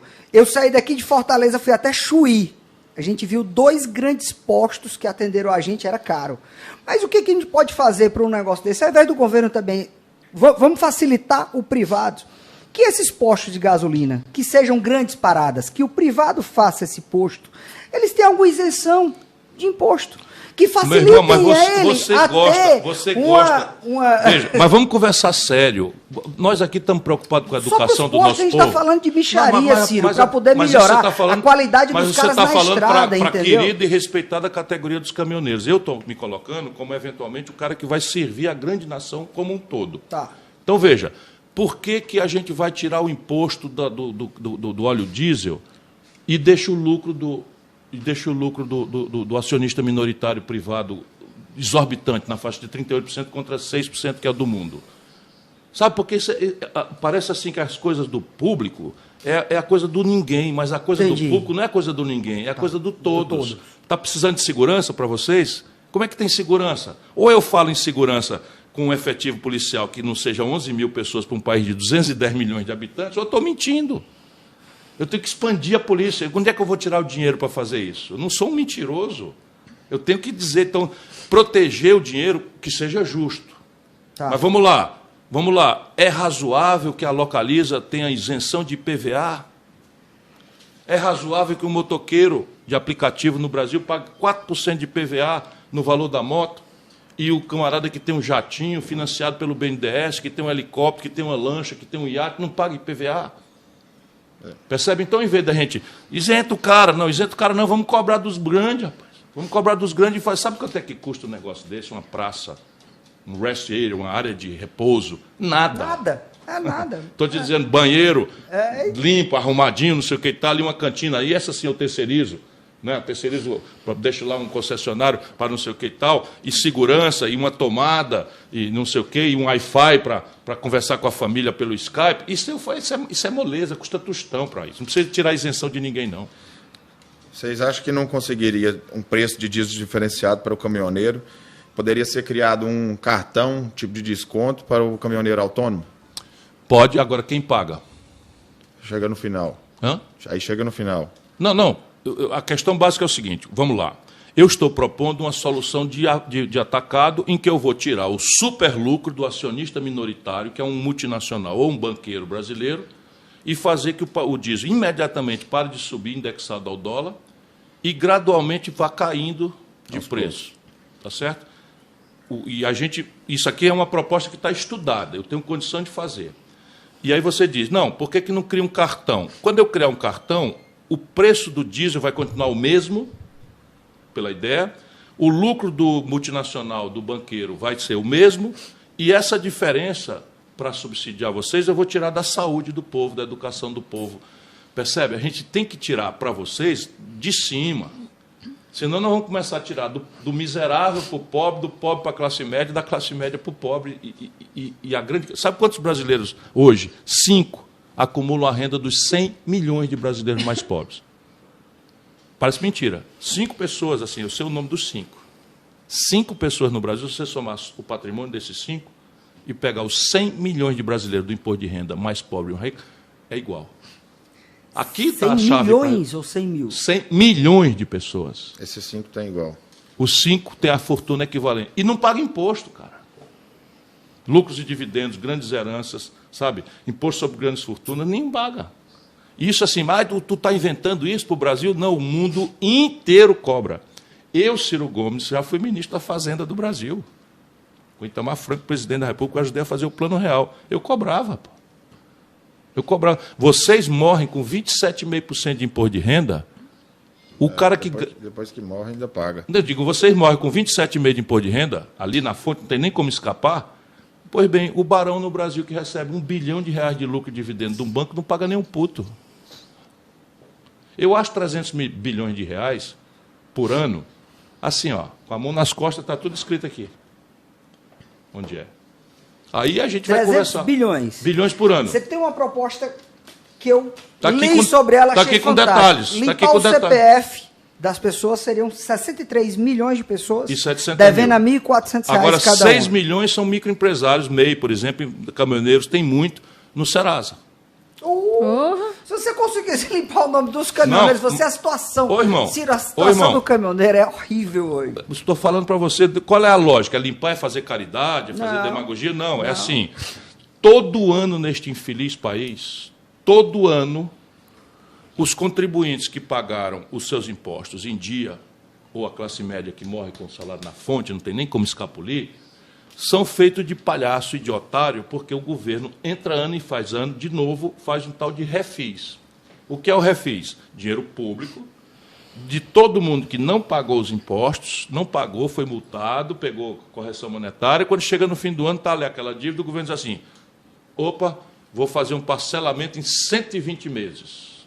E reduz para 10% do E valor corta da dívida. 90% da dívida do cara e tal. E depois tem um refis do refis, tá certo? O que eu estou propondo para o pobre? Não é nada disso, não vou abrir mão de nenhum centavo de dinheiro público. O que eu estou propondo para o pobre? Coisa que nós estamos fazendo aqui no Ceará. Eu digo sempre, porque é tão diferente do que se faz por aí, que parece mentira. E eu digo, pesquisa. Quando você olhar no leilão do Serasa, qualquer consumidor brasileiro consegue 80%, 90% de desconto. Por quê? Porque o crediarista é bonzinho? Não.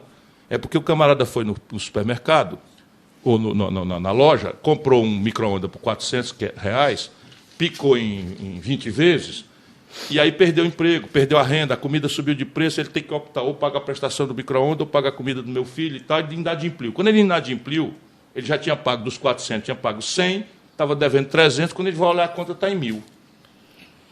Aí ele, meu Deus do céu, e o nome surge no SPC, quando ele vai lá, paga uma prestaçãozinha, já dormiu, quando vê está 2.000. Por causa do juro, por causa da esculhambação e tal. O que eu estou propondo? O governo entra, pega essas 63 milhões e 700 mil pessoas, negocia por ela com os grandes credores, um desconto de 80%, que é em cima da multa, da correção monetária, do juro, etc., coisa que a gente faz todo mês aqui, com auxílio do PROCON. E aí pega o Banco do Brasil e a Caixa Econômica e financia em 36 vezes o saldo.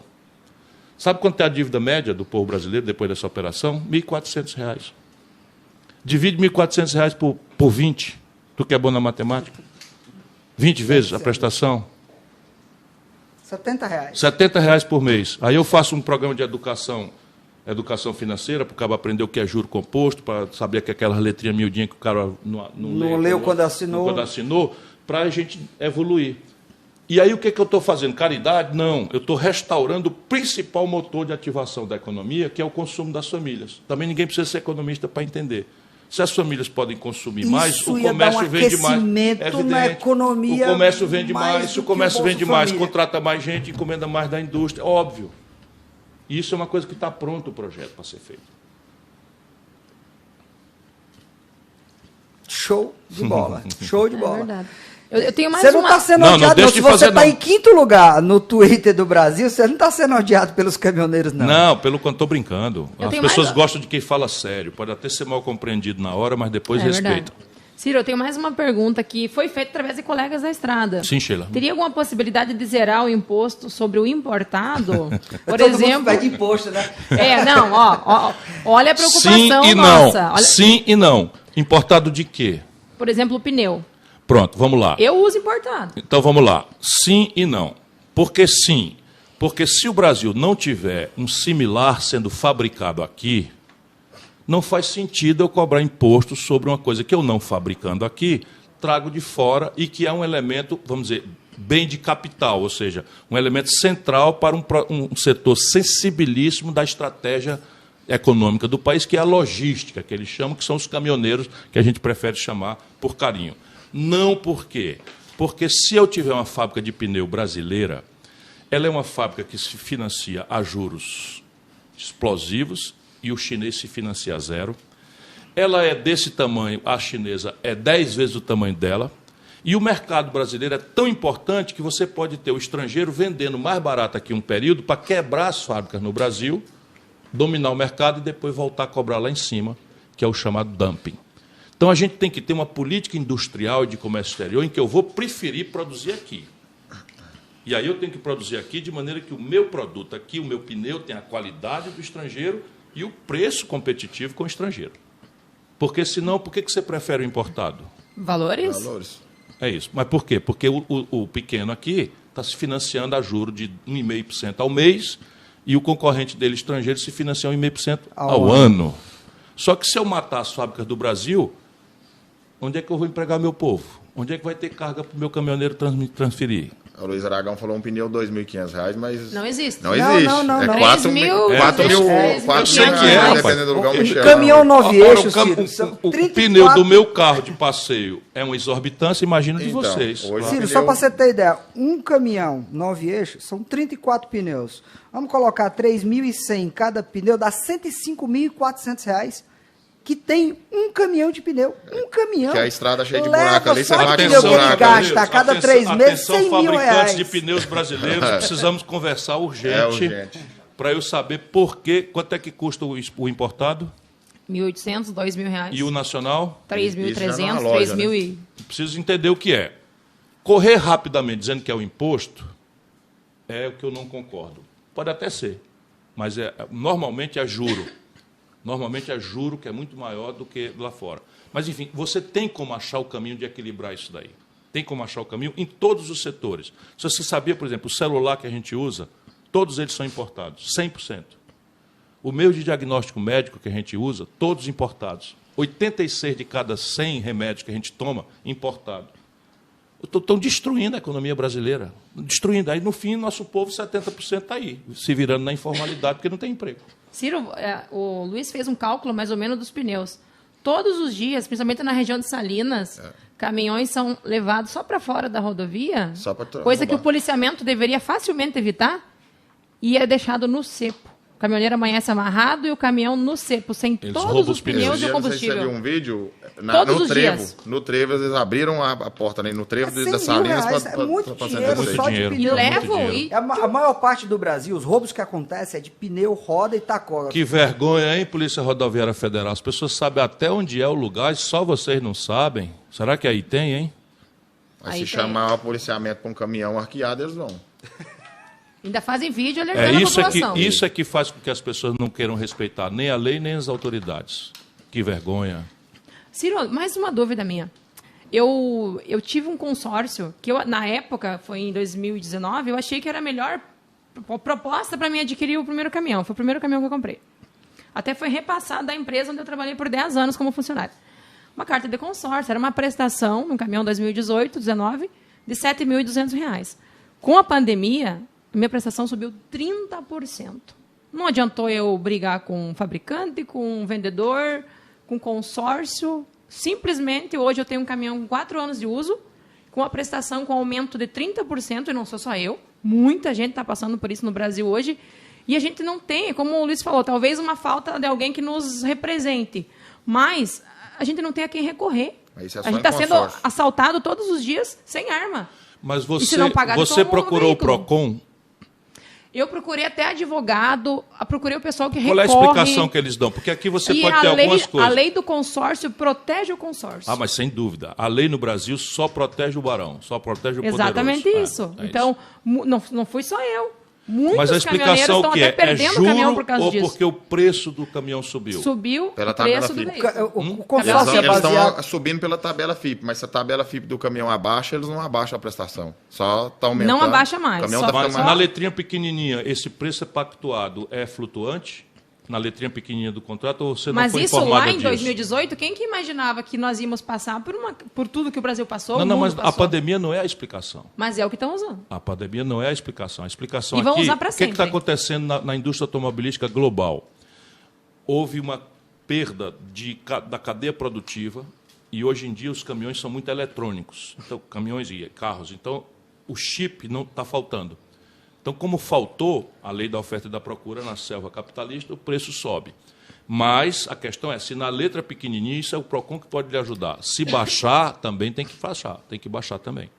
Mas nunca abaixa. Não Pois vai é. baixar nunca Não mais. abaixa. nunca Mas isso é abaixou. defesa do consumidor. Eu vou estudar isso Eu aí. procurei todos os recursos cabíveis. Quando a prestação foi para 8.700, já comecei a procurar Qual é, ajuda. você se incomoda de dizer quem é o consórcio para eu anotar aí ainda? Scania? Não, o consórcio da própria Consórcio. Mas Scania. não é só da Scania. Scania, não. Eu também estou em um consórcio. Tá. Mas de é- carro. Então anota, acontece isso Luísa, com para eu dar uma todos os olhadinha. consórcios. Consórcio Scania. Estou olhando para cá? O que que você... Eu estou olhando para os líderes aqui, vocês que acompanhem. Tá bom. Assim, ó, muita gente que fez o consórcio fazia porque era uma maneira mais fácil de Sim, você claro, se organizar para ter um bem. No mundo inteiro funciona como uma espécie de cooperativa de crédito. O consórcio é basicamente isso. Eu não tenho dinheiro, você não tem dinheiro, ele não tem dinheiro, nós nos juntamos e aí, gradualmente, a nossa pequena prestação permite que um de nós vá pegando a coisa Qualquer um antecipada. entra, um exemplo. No Qualquer mundo um inteiro entra. funciona. Pagando. Ele, no consórcio, qualquer um entra, por exemplo. Não é igual um financiamento que você tem que ir lá e ser aprovado. por ele. Sim, isso. Ainda tem essa questão, né? Sheila, vamos abordar agora infraestrutura. Ciro, a gente tem visto algumas obras saírem numa celeridade muito grande nos últimos dias.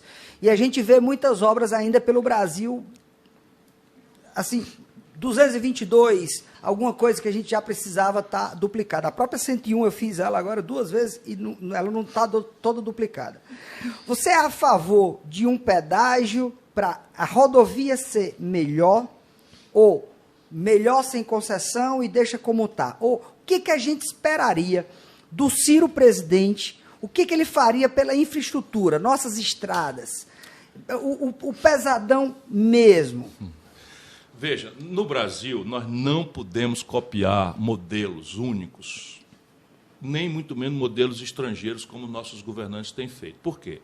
Porque o Brasil é muito diferente regionalmente. Mesmo o Rio Grande do Sul, que é um estado que daqui a gente vê como rico, a metade sul, daquele trecho de Pelotas para baixo, para Santana do Livramento, empobreceu de uma forma dramática.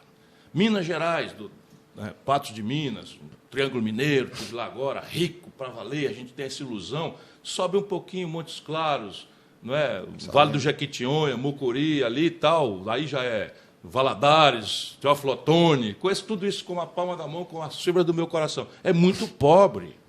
Muito pobre. Aí vamos tomar um exemplo. Então, a BR-116 nasce aqui em Fortaleza, na Avenida Guanhambi, chama Santos Dumont, e vai acabar lá no Rio Grande, no Porto do Rio Grande. Não é? Ela se chama Dutra.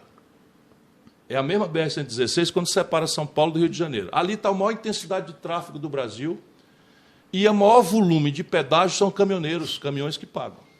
Ali foi privatizado, há muitos anos. Foi talvez o primeiro trecho que foi privatizado. E está lá duplicada, com uma beleza, e não sei o que e tal, com bons serviços, não sei o que e tal.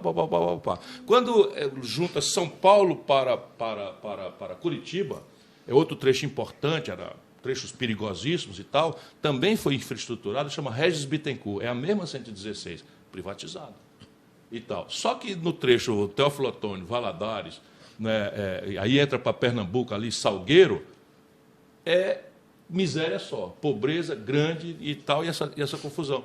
É estatal. Buraco, assalto. Buraco, assalto, tudo. O que é? No passado, o Brasil se entendia e fazia o seguinte, era uma rodovia federal que cobrava pedágio nos trechos mais ricos e fazia o que eles chamam de subsídio cruzado, não cobrava pedágio nos trechos mais pobres. O que é que fizeram os nossos governantes, Lula, Fernando Henrique e tal? Pegaram o filé, entregaram para a iniciativa privada e deixaram o osso, a carne de pescoço, sem financiamento.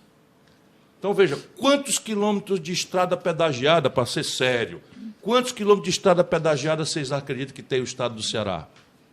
Nossas rodovias são todas lindas. Aqui não tem uma praça de pedágio no Ceará.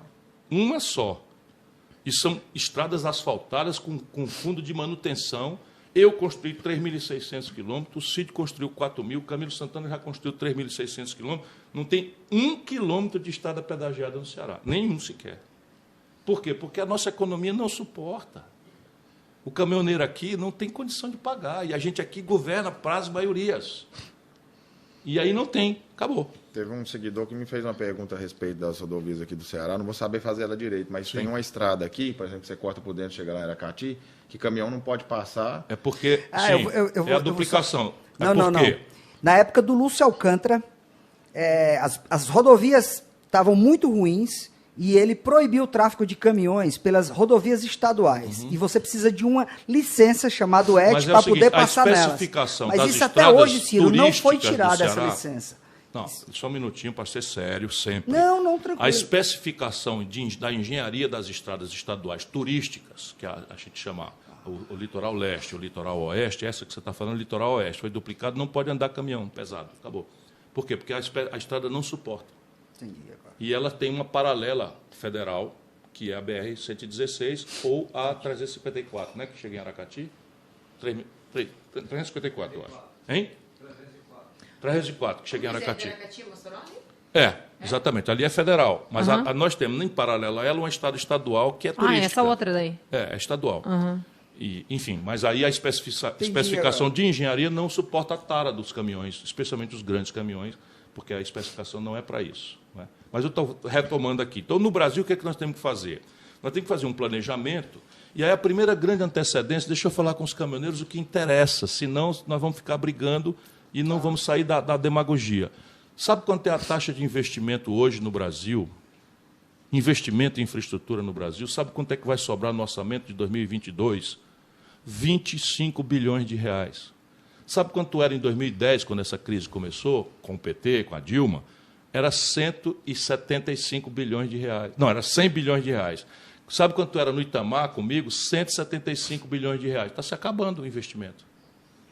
E não existe infraestrutura sem investimento público. Você pode fazer uma concessão, você pode fazer uma PPP, você pode associar o capital privado, está tudo certo. Mas qual é a característica do Brasil? É a BR-116.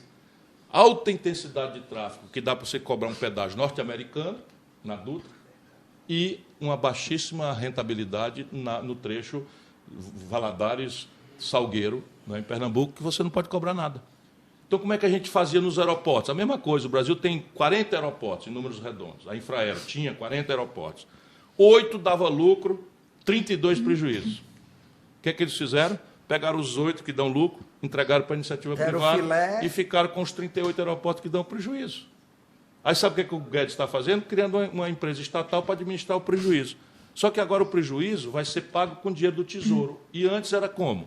Você pegava o Guarulhos, que é um aeroporto rico, cobrava um pouquinho a mais do usuário, e aí com esse dinheiro pagava o aeroporto de Macapá, que dá prejuízo, garantido. Mesma coisa o Correio, estão querendo privatizar o Correio. Levou 300 anos para o Brasil botar um ponto do Correio, vocês são caminhoneiros, vocês conhecem o Brasil.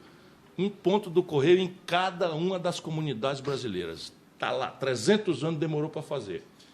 E agora estão querendo fazer o quê? O Correio só dá lucro nos 200 municípios. O resto é tudo prejuízo. Aí ele cobra nos 200 municípios, que ele tem lucro um pouquinho mais, e garante que chega uma encomenda em Ariquemes, em Rondonópolis, né?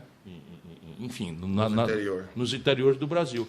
E aí, no Brasil, é isso, privatização do que dá lucro e prejuízo nas costas do povo trabalhador. Retomar isso, como? Eu falei 300 bilhões de reais por ano. Quer saber de onde é? Vamos lá.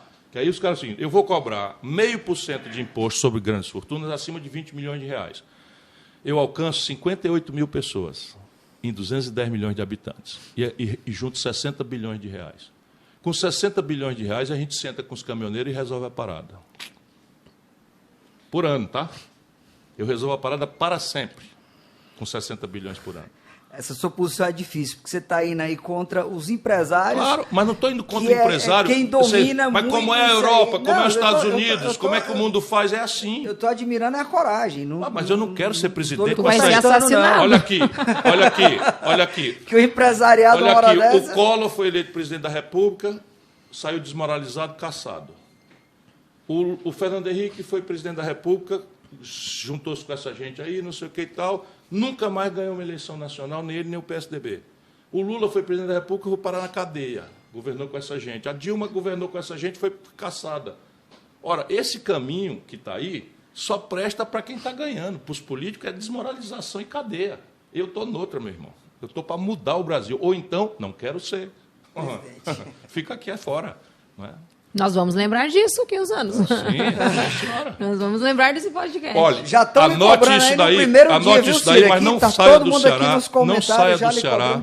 Não saia do Ceará sem perguntar para o meu povo aqui. Garçom, motorista de táxi, pergunta assim. Não, o cara não gosta de mim, mas pergunta assim, ele andou mentindo para vocês? Ele tem alguma promessa que ele pendurou na vida e não cumpriu? Não tem essa daí. Ciro, deixa eu fazer só um comentário. Não é relacionado aos caminhoneiros, mas à população em geral, que se falou de saúde, educação e tudo mais. É destinado, sim, uma boa renda para ter médicos no SUS, no plantão. Eu sigo acho que é um vereador do Rio de Janeiro lá, e ele bate nos plantões dos hospitais e arranca da cama os médicos. Eu sigo ele também. As filas quilométricas do pessoal que depende do SUS lá morrendo. E eles dormindo no horário que eles estão sendo pagos para trabalhar. Eu acho que se a fiscalização aumentar só um pouquinho em cima desses falsos profissionais, desses más profissionais, a saúde melhoraria muito mais e a economia também. Sim, sem nenhuma dúvida. Sabe o que é que o Sindicato dos Médicos vai dizer para mim, num podcast dos médicos, assim, o senhor não acha que isso é um exagero, pegar um profissional liberal que passou tantos anos estudando e às vezes está esfolado de cansado porque deu 3 plantões, só porque foi pego dormindo, veio uma fiscalização. Porque não pegou a estrada.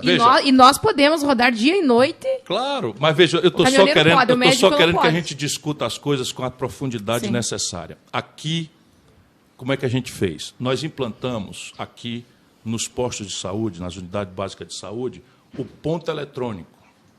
Então, aqui funciona simplesmente o seguinte, o camarada tem que botar o dedinho ali. Foi uma polêmica, eles não querem, uma parte, claro, não querem. Que muitos nem vinham trabalhar, né? Sim, senhora, mas agora está funcionando. Tá bom? Não. Mas já, pelo menos que agora eles vêm e vão dormir. Aí está complicado, da mesma forma. Eu ouvi de uma senhora a reclamação de que ela sentada na frente do médico, o médico estava no computador, quando ela espiou o olho assim, ele estava jogando paciência. Eu já vi isso. Mas isso é uma exceção, né? Isso é uma exceção. Quem veio de família pobre como eu, já acompanhou muito isso de perto. A saúde, mas é o profissional que é colocado lá, que ele recebe para isso. De novo, sabe qual é o problema aqui? Formação. O Brasil chegar ao cúmulo de trazer médico de Cuba. Sabe, Cuba é um país do tamanho do Rio Grande do Sul, mais pobre do que o Rio Grande do Sul. Você imagina se faz sentido um país como nós, para atender o nosso povo, trazer médico de Cuba. Isso foi a solução que o PT imaginou para nós. Sem falar que está sendo descoberto médicos com diplomas falsos atendendo no SUS. Sim, mas é raro, é um episódio absolutamente único. Eu assisto o que nós temos que fazer? Nós temos que criar uma carreira de Estado. Não tem um promotor? O promotor começa a vida lá numa pequena cidade do interior e vem crescendo na vida profissional. Eu proponho criar uma carreira de médicos, em que o médico, o jovem médico, vai ser generalista, vai começar lá do interior e vem evoluindo conforme ele bem atende a população. Vem sendo promovido. Tem uma sugestão para o Ciro também. Os Ferreira Gomes são campeões em educação. Sobral é um exemplo de educação. Eu morei em Sobral 8 anos. A gente sabe o quanto Sobral é bom em educação. Na minha opinião, falta aos caminhoneiros um pouco de educação financeira, Ciro. Hoje os caminhoneiros não estão fazendo conta e eles não estão rodando pelo frete, eles estão dando carona para o frete. O frete está muito baixo, eles estão numa situação de subsistência mesmo. E se a gente pegasse o exemplo que os Ferreira Gomes, enfim, conseguiram fazer de educação e conseguir trazer um curso acessível para os caminhoneiros, só de educação financeira, como é que se calcula o frete? Quanto é que se cobra para levar um lado para o outro? Quanto é que se cobra uma tonelada? É um custo prático. Eles não podem parar muito tempo. Se o caminhoneiro parar, ele para o Brasil. Isso é mais uma coisinha pequena que você pode trazer para a classe de caminhoneiros, entendeu? Você sabe fazer muito bem isso. Eu já falei nisso aqui hoje, agora eu vou dar ênfase nisso. O Brasil está, nesse momento, no pior momento de endividamento das pessoas da história. 72 de cada 100 famílias brasileiras estão endividadas. 72 de cada 100. Quando você tem um limite de endividamento dessa altura, a inadimplência com o juro para cima vai aumentando explosivamente. Você tem 6 milhões de empresas no Serasa, micro, pequenas empresas, que respondem por 7 em cada 10 empregos, e tem 63 milhões e 700 mil pessoas no SPC. Cada uma delas se sentindo o pior dos homens, a pior das mulheres, se achando culpado. E não é. O problema é estratégico, é o econômico brasileiro que está errado. Então, você tem que fazer essa reestruturação e tem que, sim, fazer um programa de educação financeira. Mas acredite, meu irmão, não recuse aqui a necessidade, por mais que a gente desconfie das coisas da política, nós precisamos fazer um curso de educação política. Sabe por quê? Porque o caminhoneiro acha que a crise individual dele, às vezes, é um problema dele, porque ele não é capaz, ele não consegue trabalhar mais, ele não consegue tal. Aí escapam pessoas mais qualificadas e já vão vendo que tem aí um constrangimento. E aí qual é a grande questão? Esqueça frete, esqueça caminhoneiro. Vamos pegar o conjunto da sociedade brasileira. O preço do trabalho, não interessa se é o trabalho de um caminhoneiro ou de um servente de pedreiro, o preço do trabalho é a renda, é o salário. O que acontece numa comunidade se tiver muito sal, uma oferta imensa de sal, e pouca gente querendo comprar sal e precisando e podendo comprar sal? O que acontece com o preço do sal? Despenca. O trabalho para os neoliberais, para o capitalista selvagem, é igual sal, é uma mercadoria. Reforma trabalhista. Não, agora o que está acontecendo? Superabundante. Nós estamos com 14 milhões de pessoas desempregadas e algo ao redor de 60 milhões de pessoas na precarização. O que acontece com o preço de uma mercadoria que está em superoferta? Cai. Então, a renda do trabalho no Brasil está despencando. O sintoma é o salário mínimo, é o pior poder de compra dos últimos 16 anos. E qual é a renda do caminhoneiro? É o frete. Então, você tem 10 mil caminhoneiros precisando carregar frete e estão aviltando. E ali, do outro lado, está o dono da carga dizendo, por aqui eu não pago. Se não der descontar, eu não faço, porque tem outro ali. Para cada caminhoneiro que se recusa a fazer, tem 50 na fila, esperando nas centrais de frete. Não sei se vocês têm pelo Brasil inteiro. Aqui a gente montou a central de frete, a gente ajudou os caminhoneiros. A pessoa liga para fazer, especialmente frete de retorno para o sul, que quase sempre voltam. Os cegonha vêm com carro, volta sem nada. Então, isto daqui, a gente precisa politizar a conversa. Percebe? E aí, como é que você resolve isso? Primeiro, o seguinte, não se pode considerar o trabalho como uma mercadoria. O trabalho é a mais nobre das funções humanas. Portanto, tem que regular, não pode ter uma reforma trabalhista que transforme o trabalho em sal. O mundo não faz assim. Isso quer dizer o quê? Que a gente não vai ter flexibilidade? Claro, tem um trabalho remoto, tem um trabalho home office, que a negada chama agora, né? Home office, tem um trabalho digital, que o cara não precisa ir para... Ok, nós temos que ter flexibilidade. O caminhoneiro eu não vou fazer uma regra, se ele não for funcionário, eu não vou estabelecer uma jornada de trabalho, tudo bem, ele é autônomo. Mas eu tenho que regular isso para proteger. E vocês ouviram o galo cantar. Mas ouviram o galo cantar por um caminho que o governo jamais vai garantir. Nenhum governo que queira vai garantir, que é a tabela de frete. Por quê? Porque o fato econômico se impõe e aí eu vou fazer o quê? Eu vou multar o cara que não cumpriu? Ah, não, mas o taxista tem. Bom, o taxista tem fiscalização. É tudo dentro de uma cidade, você estabelece a bandeira, né? A bandeira 1, a bandeira 2 ali, não sei o que, tem a fiscalização e a multa e tal. Mas deu trabalho, e aí entrou o Uber. Quando entrou o Uber, esbandalhou a organização, ferrou-se. Por quê? Porque o miserável quer comer, quer levar comida para casa, ele não tem oportunidade de nada. Aí pega um carrinho da locadora, que mete 25% no lombo dele, filha da gaita, sem pagar imposto, e ele vai trabalhar 14 horas, 16 horas no Uber para levar alguma coisa para casa. Aí o taxista já alopra e pede para reprimir o Uber. Isso é o que virou o Brasil. Trabalhador contra trabalhador, pequena classe média contra pequena classe média, para meia dúzia de barões nem ouvir falar em crise. Ou a gente muda isso aqui vai virar uma selva. Aliás, já virou. Já está. Ó, aqui falando do cegonheiro antes, né? O sindicato dos cegonheiros é muito organizado. Sim. Por exemplo, eu posso comprar o melhor caminhão, a melhor prancha, eu não posso puxar a cegonha. Ah, é? Eu tenho que ter uma vaga que vale milhões. Mas 3 milhões, uma vaga. Mas isso garantido pelo governo? Não, pelas eu montadoras. tenho 11 anos só de estrada, desde que eu comecei a viajar é assim. Ah, as montadoras é que cartelizaram isso. Mas eles têm um sindicato próprio. Mas qualquer um pode comprar uma câmera fria como as nossas, que vale E dinheiro pra caramba. Em média de 1 milhão, 1 milhão e 200 mil reais um conjunto de uma câmera fria igual as nossas hoje. Sim. Qualquer um pode botar e vir competir com a gente. Isso. Inclusive as empresas bem grandes. Vira um leilão. Organização. Elas vêm e estragam o nosso frete. Não é o próprio autônomo que estraga o autônomo. É Sim, o então grande vamos discutir o ganha modelo quantidade. econômico, companheirada. Vamos discutir o modelo econômico, vamos mudar. Né? Se não for comigo, acha alguém que muda. Porque se mantiver a esperança as nossa é mesmas que alguém pessoas... nos ouça. Que alguém eu- nos ouça eu- o Não, nosso grito. mas o debate político acho que a gente aqui está numa conversa do Exatamente. cerne da economia, da política no Brasil. Ninguém está conversando. O Ciro está trazendo para a gente uma Não, eu visão assim. vou ter uma proposta muito clara para os caminhoneiros. Algumas coisas eu já indiciei aqui, algumas coisas eu preciso melhorar o estudo, mas eu tenho uma equipe trabalhando com especialistas. Eu descobri uma professora que é especialista numa universidade, é como eu sempre faço, e aí eu vou ouvir os caminhoneiros de baixo para cima e vou ouvir os especialistas de cima para baixo, olhar as práticas internacionais, vai sair uma proposta bem redondinha. Essa a política de combustível já está palavrada. Não tem, já estou pagando prazo, vão me matar mesmo, mas não duvido que eu vou fazer. Ele falou de educação política. Eu queria fazer uma pergunta agora para vocês dois. Você vai ser candidato, Sheila? Você vai ser candidato, Henrique?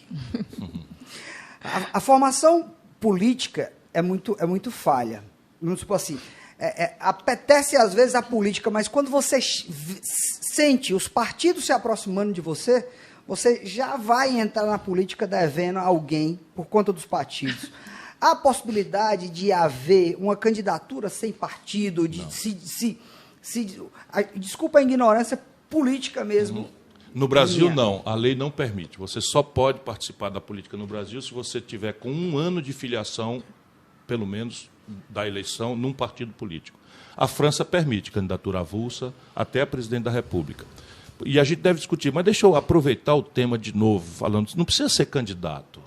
Sabe, o trabalho que eles estão fazendo é um trabalho político muito importante, mas a questão básica é o seguinte, vocês têm que conseguir uma comunicação horizontal, porque o individualismo é o outro lado dessa ideologia selvagem do capitalismo.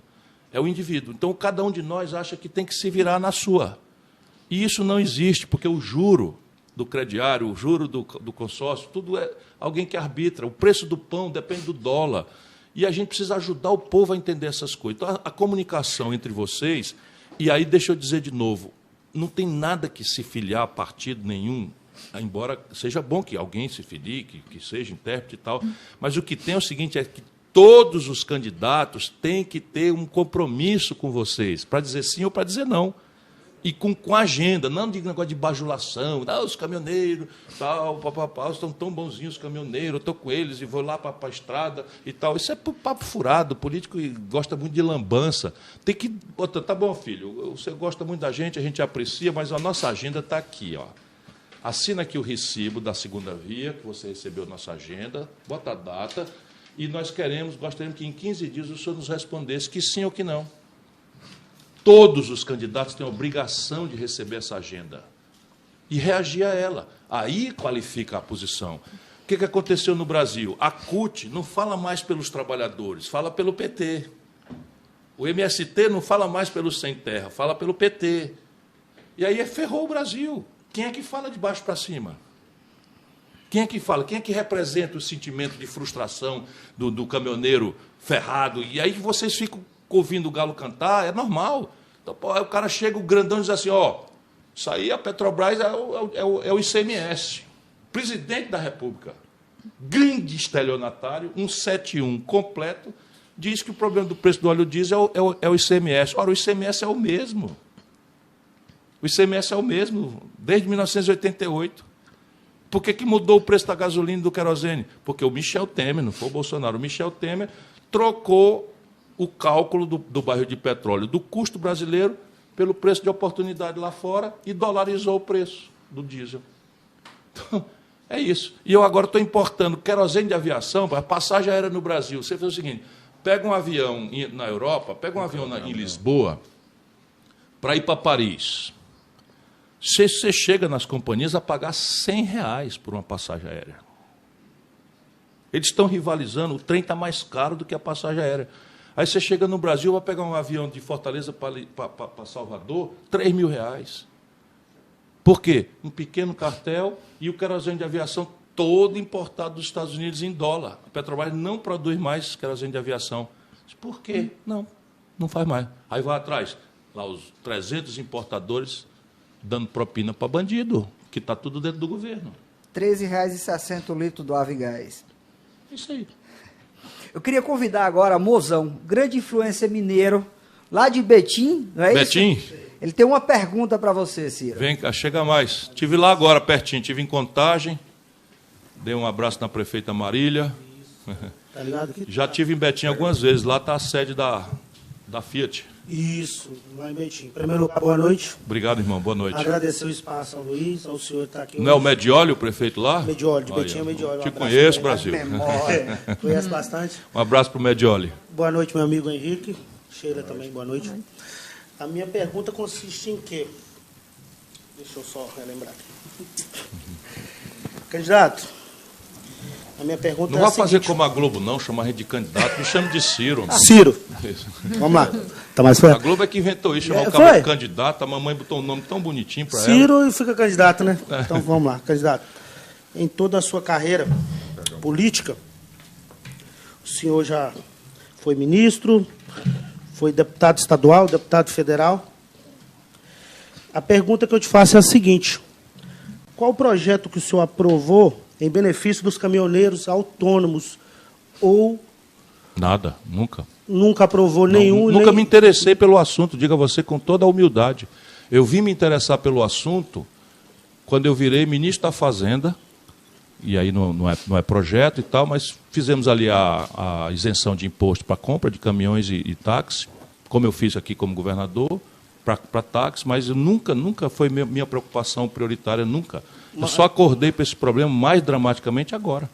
Mas o senhor entende que é importante dar ouvidos a uma categoria que move o Brasil, assim como eu, como a Sheila, Claramente. E a gente está aqui representando a toda uma categoria, principalmente a autônoma, que a gente representa? Sem nenhuma dúvida, lhe digo por quê. 80%, como eu comecei dizendo aqui, das cargas, quando a gente fala carga, é a comida do nosso povo, é a roupa do nosso povo, é o material de construção da casa do nosso povo, é o material dos hospitais do nosso povo, vocês que carregam. Portanto, o país tem que respeitar vocês, sem nenhuma dúvida. Obrigado. Tem ainda? Acho que as perguntas que os meus seguidores fizeram, você perguntou, ele perguntou, a gente acabou unindo. Beleza. Tudo numa conversa só, que o pessoal era preocupado aqui com o plano de aposentadoria, né? Um plano para comprar autônomo, enfim, né? Eu acho baixa do combustível. Tudo foi explanado. Foi muito Eu queria saber a respeito dos buracos, que o pessoal está tudo preocupado, se vai pedagiar um pedaço igual o que você falou, que não tem pedágio, por exemplo, e o pessoal não resolve os buracos. A grande questão é o investimento que está zerado.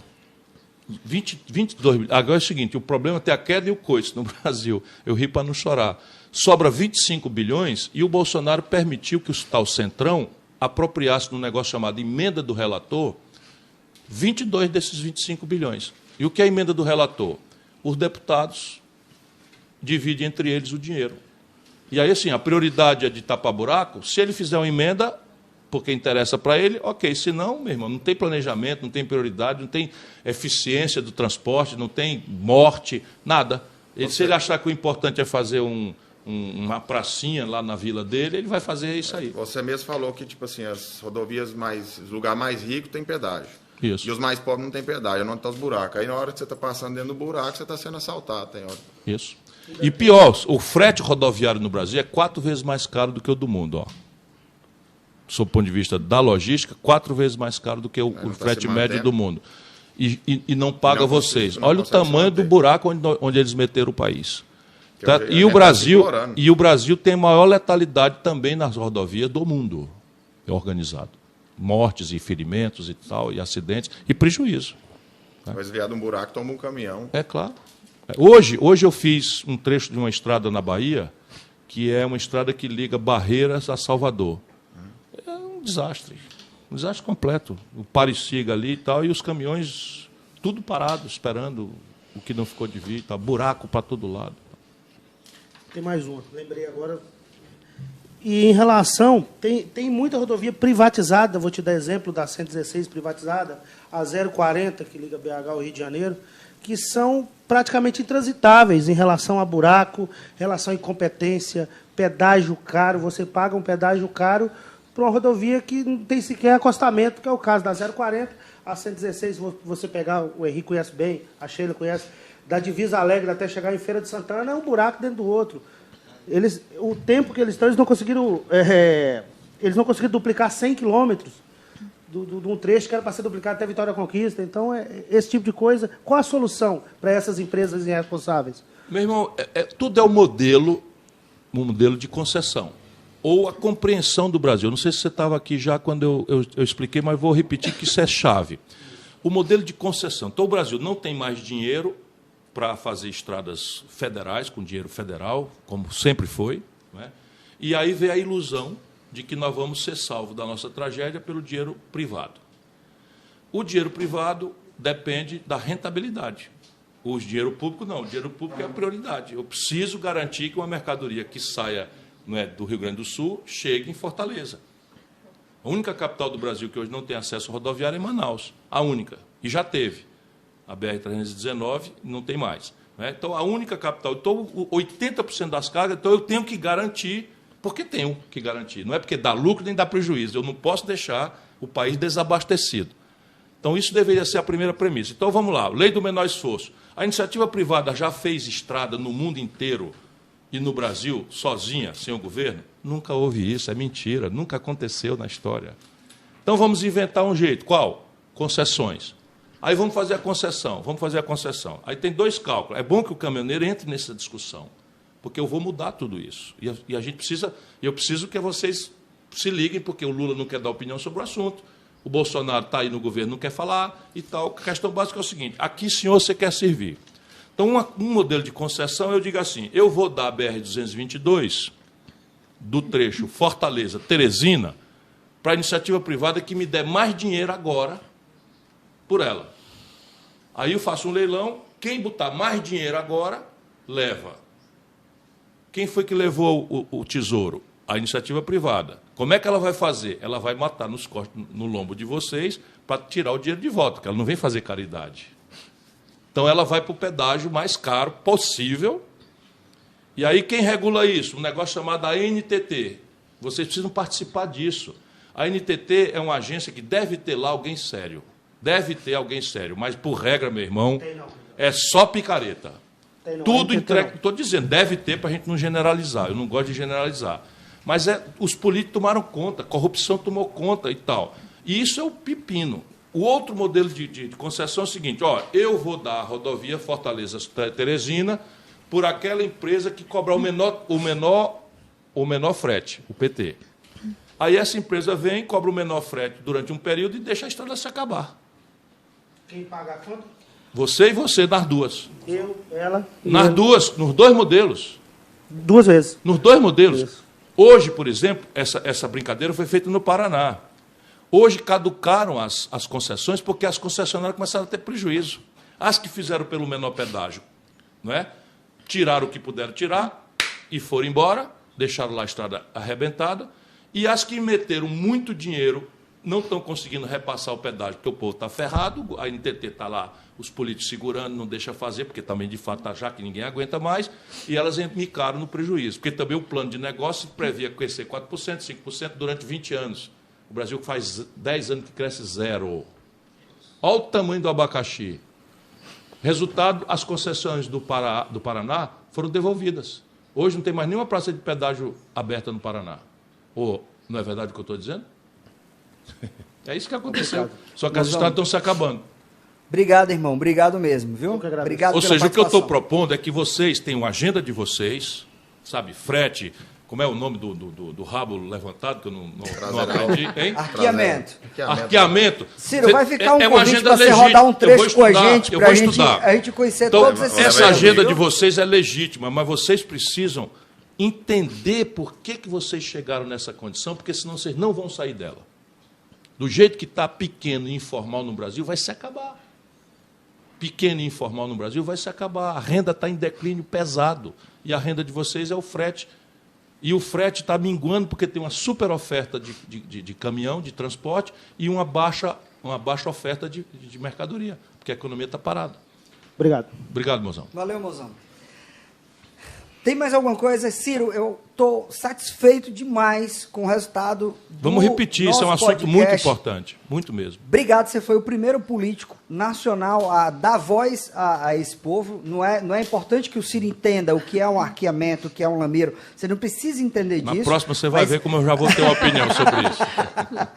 Mas a visão geral e econômica que você tem é muito legal, acho que foi muito esclarecedor hoje. A gente vai deixar aberto também isso aqui, não é uma coisa do Ciro, a gente deixa aberto para quem quiser fazer isso.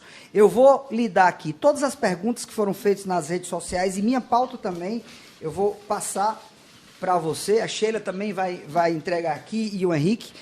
Você vai ler um pouco mais sobre as necessidades dos caminhoneiros do Brasil, dessa classe que tanto sofre, que durante a pandemia foi viajando, transportou todo o Brasil enquanto estava todo mundo dentro das suas casas e hoje é perseguido por causa de bobagem, que isso pode ser acertado no Brasil, de políticos que escutem um pouco mais os caminhoneiros, que é isso que você está fazendo hoje aqui. Obrigado demais, Ciro, por sua presença, por toda a naturalidade, por nenhuma exigência que foi feita para o podcast. Muito obrigado por respeitar o dia do nosso da nossa live, o horário da nossa. Isso é uma questão de respeito que já demonstrou para a gente.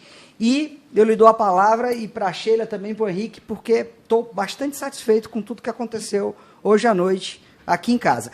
Não recebemos nenhum tipo de patrocínio para esse podcast, nem mesmo da minha empresa eu vou fazer, porque eu acho que política não se mistura com economia, nem com comércio, nem com nada disso. Bodega, né, papai? Política é outra coisa, mas muitíssimo obrigado. Bom, eu que agradeço, foi uma noite muito especial. Eu procurei fazer aquilo que eu vou procurar fazer com o povo brasileiro, sabe, falar com franqueza, com humildade, com simplicidade. Por quê? Porque nós precisamos criar uma corrente de opinião. Salvador da pátria não existe, pode acreditar.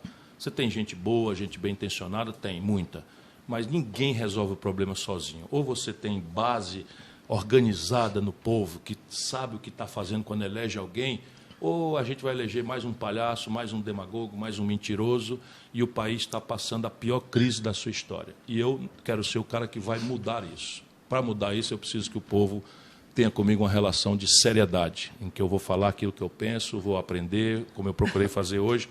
Agradeço muito a você, Henrique, não é, que é um cara muito querido. Agradeço a Sheila, que é também muito querida na área. Agora eu vou dizer para a Patrícia que você se inspirou, né, se inspirou nela. E a você, Luiz, muito obrigado por nos receber na sua casa. E ao caminhoneiro brasileiro, força, meu irmão, força, força, força. Vai chegar o tempo da mudança, e na mudança, quem é pequeno, quem é sofrido, quem é humilde, vai ter sua vez. É isso aí. Obrigado, gente. Boa noite. Muito bom. Pode encerrar. Rapaz, fomos até 22 horas.